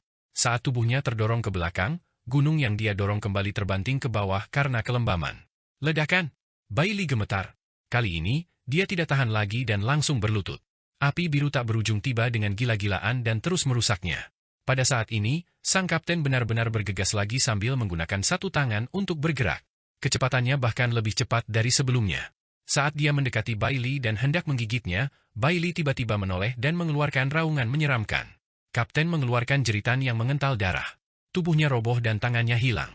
Hanya kepalanya, yang tidak memiliki banyak daging dan darah, yang keluar. Meski begitu, dia belum mati. Matanya dipenuhi dengan keengganan saat dia menggeram pada Su King. Lempar aku, lempar aku. Hampir pada saat kapten berbicara, Bailey menjadi gila dalam krisis hidup dan mati ini. Dia benar-benar menghancurkan diri sendiri. Fluktuasi yang terbentuk tidak menyebar ke segala arah tetapi berkumpul dan menyerang gunung di atasnya. Di tengah benturan, cacing benang besi terbang keluar dari tubuh yang hancur. Memanfaatkan saat gunung didorong ke atas, ia melarikan diri ke kejauhan. Cacing benang besi tidak lagi memiliki benih surgawi yang jahat. Jelas, harga yang harus dibayarnya sangat berat. Namun, untuk menyelamatkan nyawanya, ia tidak punya pilihan. Kilatan dingin melintas di mata Su King saat dia menggunakan kata terakhir yang tersisa dalam kaligrafi leluhur. Light 1. Telapak tangan besar muncul di depan Su King dan menembak ke arah cacing benang besi yang melarikan diri. Itu langsung mendekati cacing benang besi dan menamparnya. Serangga cacing benang besi memuntahkan seteguk gigi yang patah dan setengah dari tubuhnya roboh. Itu mengeluarkan tangisan sedih dan ingin keluar dengan paksa, tetapi tidak dapat melakukannya, dan terlempar kembali oleh tamparan ini. Itu mencoba mengubah arah di udara dan melarikan diri dengan sekuat tenaga. Namun, gunung itu hancur lagi. Kali ini, Bailey benar-benar tertekan. Su King menghela nafas lega di benaknya. Yang terjadi selanjutnya adalah kelemahan yang melonjak di seluruh tubuhnya seperti air pasang. Dengan kultivasinya, dia tidak dapat menampilkan kekuatan penuh dari kaligrafi leluhur dan konsumsinya juga sangat tinggi. Untungnya, dia telah membeli cukup waktu untuk Tuan Ke-6. Pada saat itu, di langit, Tuan Ke-6 melambaikan tangannya. Matanya dipenuhi dengan niat membunuh, kebencian, dan kegilaan saat dia dengan kejam menekan gunung di bawah. Segera, sebuah jari terulur dari bendera pertempuran ras manusia sepanjang 1000 kaki. Begitu jari ini muncul, warna dunia berubah dan angin serta awan bergolak. Aura menakutkan yang bisa melahap gunung dan menjungkir balikan lautan menyebar dari jari ini. Itu menekan gunung. Seluruh gunung bergemuruh dan tenggelam dengan ganas. Api biru yang tak terhitung jumlahnya meletus belum pernah terjadi sebelumnya, menyapu seluruh pulau ras Starfish. Nyala api tidak membahayakan Su King dan murid 7 pupil darah. Namun, selain mereka, semua bukan manusia di pulau itu dibakar. Dalam sekejap, tangisan sedih terdengar dari mana-mana. Cacing yang tak terhitung jumlahnya mengeluarkan teriakan melengking tetapi itu tidak berguna. Mereka hanya bisa berubah menjadi abu dalam nyala api. Perbaiki orang ini dan semua kehidupan di pulau ini, ansambel darah. Suara Tuan Ke-6 menyebar. Dia melakukan serangkaian segel tangan dan menunjuk. Segera, gunung itu berguncang dan gumpalan ki dan darah naik dari pulau Starfish. Padat ki dan darah meletus dari Bailey juga. Tangisan sengsara Bailey terus terdengar. Semua bukan manusia di pulau itu meratap. Cacing benang besi di tubuh mereka dengan gila-gilaan menggali ke dalam daging mereka tetapi itu tidak berguna. Daging semua bukan manusia meleleh. Sungai dan danau di pulau itu juga cepat menguap. Perbaiki orang ini dan semua kehidupan di pulau ini, ansambel tulang. Tuan Ke-6 mengangkat tangannya dan meraung. Semua basis kultivasinya meletus dan melonjak ke gunung. Segera, tulang semua non-manusia di pulau itu meleleh. Cacing yang lolos ke sumsum juga langsung dibakar. Tanah bergemuruh dan puncak gunung runtuh satu demi satu dan lebih banyak retakan muncul di tanah. Ujung-ujungnya benar-benar terkelupas sepotong demi sepotong dan mereka naik sampai ke puncak ke-6, menyatu ke dalam tubuh gunung, menyebabkan puncak ke-6 menjadi lebih megah. Perbaiki orang ini dan semua kehidupan di pulau ini, ansambel jiwa. Tuan ke-6 mengangkat tangan kanannya dan labu anggur di langit meletus. Itu terlepas dari petir dan masuk ke tangan Tuan ke-6. Dia menyesap anggur dan memuntahkannya. Segera, gunung itu bergetar lagi dan tanah terus runtuh. Untaian jiwa berdatangan dari segala arah. Cacing benang besi yang bersembunyi di lautan kesadaran meraung saat mereka menghadapi kematian. Tanah dengan cepat menyusut dan bahkan ada lebih banyak daratan yang naik ke udara. Seluruh pulau Starfish hancur berkeping-keping dan ada lautan api tak berujung yang membakarnya. Perbaikan samsara. Pada akhirnya, Tuan ke-6 menggigit ujung lidahnya dan memuntahkan seteguk darah yang mendarat di gunung. Seluruh pulau Starfish benar-benar runtuh dan melonjak menuju puncak ke-6 untuk diserap olehnya. Pada saat ini, semua kehidupan di pulau itu benar-benar menghilang bersama lautan api. Pulau Starfish hilang. Seolah-olah itu telah terhapus. Hanya lubang besar yang tersisa di permukaan laut. Air laut di sekitarnya tidak berani masuk, menyebabkan lubang yang dalam menjadi sangat jelas. Hanya gunung puncak ke-6 yang berdiri tegak dan memancarkan cahaya yang seterang matahari dan bulan. Tubuh dan jiwa Bailey hancur. Ras Starfish dimusnahkan. Waktu berlalu. 7 pupil darah, pelabuhan 176. Su King duduk bersila di geladak kapal ajaib yang bergoyang dan memandangi dunia yang jauh. Saat itu pagi-pagi sekali dan cahaya merah muncul dari cakrawala, seolah-olah api sedang membakar langit. Su King menyaksikan dengan diam-diam. Sudah setengah bulan sejak ras Starfish dimusnahkan. Dalam setengah bulan ini, badai yang disebabkan oleh materi ras Starfish masih menyebar. Saat 7 pupil darah mengumumkan perbuatan jahat ras bintang laut dan anggota Illuminati, Bailey di belakang mereka, ras lain akhirnya mengetahui alasan menghilangnya pilihan surga mereka. Kemarahan mereka terhadap ras Starfish dan Illuminati tidak dapat diungkapkan dengan kata-kata. Meskipun ras bintang laut telah dimusnahkan, 3 ras lainnya masih ada. 7 pupil darah tidak perlu bergerak. Ras-ras yang telah kehilangan pilihan surga mereka bergerak dan menuju ke wilayah 3 ras lainnya. Di sana, mereka melihat sejumlah besar cacing benang besi dan banyak bukti. Segera, 3 ras yang telah menderita kerugian besar dalam pertempuran dengan Tuan ke-6 dihancurkan oleh ras lain. Serangan Tuan ke-6 kali ini semakin meningkatkan reputasi 7 pupil darah. Banyak ras mewaspadai benteng perang gunung puncak ke-6. Namun, setelah dianalisis, kebanyakan dari mereka merasa bahwa meskipun gunung itu kuat, sumber tenaga di dalamnya biasa saja. Meskipun bisa mendukung teleportasi gunung, itu jelas agak lemah dalam hal penekanan. Bahkan ada orang yang menyimpulkan bahwa jika bukan karena bendera pertempuran umat manusia, mungkin akan sangat sulit bagi Tuan ke-6 untuk menekan anggota Illuminati itu. Namun, bagaimanapun juga, itu adalah fakta bahwa ras Starfish telah dimusnahkan dan anggota Illuminati, Bailey, telah disempurnakan. Oleh karena itu, kekuatan 7 pupil darah sekali lagi menembus hati ras lain. Setelah Tuan ke-6 menyempurnakan seluruh ras Starfish, dia membawa Su King dan kaptennya kembali ke 7 pupil darah. Ketika mereka kembali, Tuan ke-6 terdiam, begitu pula Su King. Mereka tidak merasakan kegembiraan membunuh musuh mereka seperti yang mereka bayangkan. Sebaliknya, mereka menjadi tenang dan kemurungan di lubuk hati mereka menjadi redup. Namun, hidup harus terus berjalan. Selamat tinggal, Guru. Su King mengambil labu anggur. Dia mengangkatnya ke arah bumi ungu dan meneguknya. Dia kemudian menutup matanya. Saat dia menutup matanya, suara gemuruh terdengar dari tubuhnya. 65 lubang ajaib itu seperti kompor yang terbakar dengan ganas. Pada mereka, sejumlah besar sisa jiwa sedang dimurnikan. Jiwa-jiwa yang tersisa ini semuanya adalah anggota ras bintang laut. Mereka tidak memiliki banyak energi, tetapi jumlahnya banyak, sehingga mereka dapat memberikan bantuan dalam membuka lubang sihir. Di antara banyak jiwa ini, ada juga jiwa khusus yang ditekan di salah satu lubang sihir Su King. Itu terbakar siang dan malam dan tidak pernah berhenti. Jiwa ini adalah kultivator dari ras Vien aneh. Setelah ditangkap oleh bayangan, dia akhirnya pingsan setelah disiksa oleh Su King selama beberapa hari. Su King kemudian berhasil mengekstraksi jiwanya. Golden Crow Refinest Olive masih belum bisa merebut bakat ras Bizarre Vien ini. Bukan karena seni kultivasi tingkat kaisar tidak bagus, tetapi kekuatan asalnya terlalu sedikit. Jika dia ingin merebut bakat suatu ras, dia perlu menyempurnakan sejumlah besar anggota ras ini. Su King tidak peduli. Hanya ada satu hal yang dia pedulikan dan itu membuat pembudidaya ini menderita. Namun, jiwa ras ini memiliki karakteristik lain. Kekuatan jiwa mereka perlahan bisa pulih dengan sendirinya. Itu sama bahkan ketika mereka ditekan dan disempurnakan. Tuan ke-6 mengekstraksi jiwa ras Starfish dan memurnikannya menjadi lilin. Saya tidak bisa melakukan ini tetapi saya bisa menekan jiwa ini selama bertahun-tahun dan membuatnya berharap mati. Itu dapat terus memberi saya kekuatan jiwa. Suatu hari, saya akan dapat merebut bakatnya, kata Su King dengan lembut. Terlepas dari apakah itu karena keunikan jiwa ini yang terus memberikan kekuatan jiwa atau kebenciannya terhadap kultivator iblis yang aneh ini, Su King tidak akan melahapnya dengan mudah. Pada saat itu, tubuhnya bergemuruh. Selain jiwa yang tertekan, sisa jiwa lainnya berubah menjadi kekuatan yang menyerang lubang sihir ke-66. Dalam sekejap, bukaan ajaib ke-66 dibuka.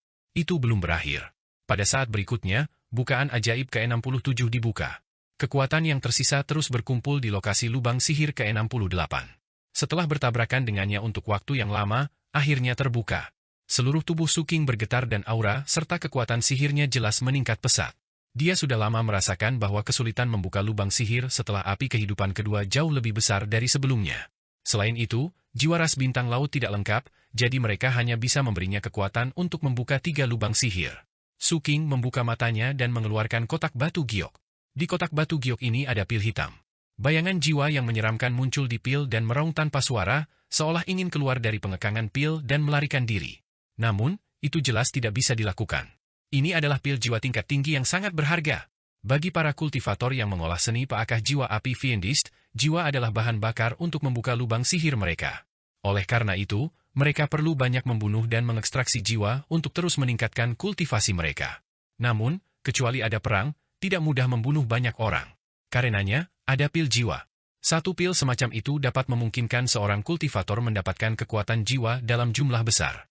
Misalnya, pil yang dibuang Wu Jianwu dari puncak pertama juga merupakan pil jiwa, tetapi nilainya sangat rendah. Adapun pil Su King, Tuan Ke-6 secara pribadi memurnikan sebagian jiwa Baili ke dalamnya dan memberikannya kepadanya setelah kembali ke sekte.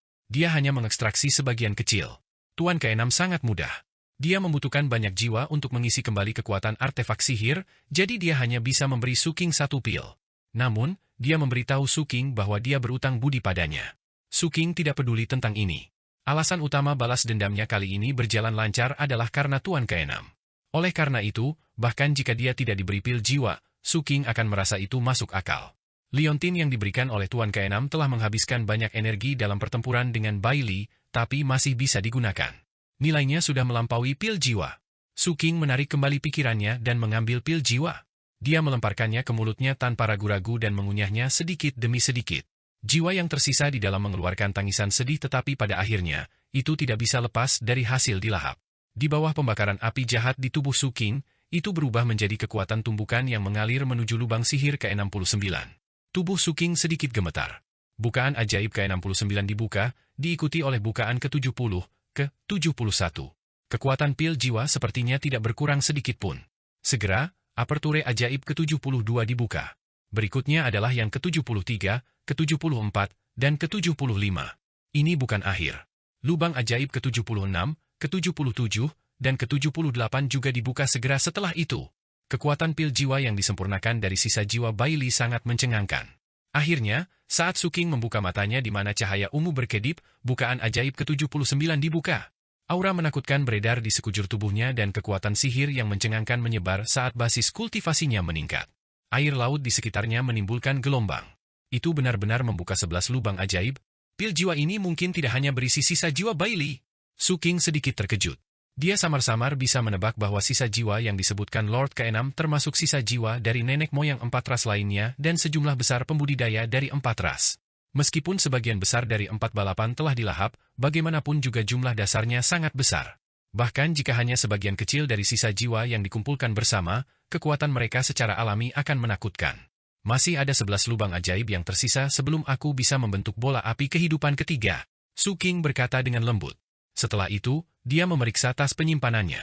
Ada 2 kotak keinginan di dalamnya. Sejak dia tahu cara membukanya, dia merawatnya di waktu luangnya.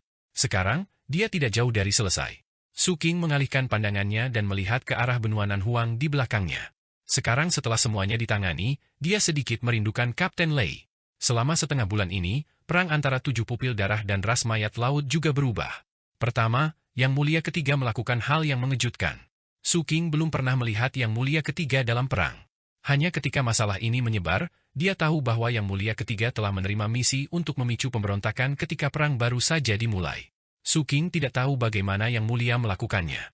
Dia berhasil menghasut 3 sekutu penting ras mayat laut untuk membelot di medan perang asli ras mayat laut, menyebabkan situasi ras mayat laut, yang awalnya menemui jalan buntu dengan 7 pupil darah, langsung berubah dan menunjukkan tanda-tanda kehancuran. Ini menyebabkan serangkaian reaksi berantai. Di satu sisi, momentum 7 pupil darah melonjak dan semangat mereka tinggi dalam pertempuran. Di sisi lain, pasukan benua Wanggu, terutama aliansi 7 sekte tampaknya lengah dengan perubahan situasi perang yang tiba-tiba. Jelas, aliansi 7 sekte ingin melihat 7 pupil darah dan ras mayat laut saling melelahkan. Oleh karena itu, mereka hanya mengamati perang ini di awal. Hanya ketika 7 pupil darah berjuang menuju wilayah ras mayat laut, mereka menjadi waspada. Ini karena, wilayah ras mayat laut sangat dekat dengan benua Wanggu.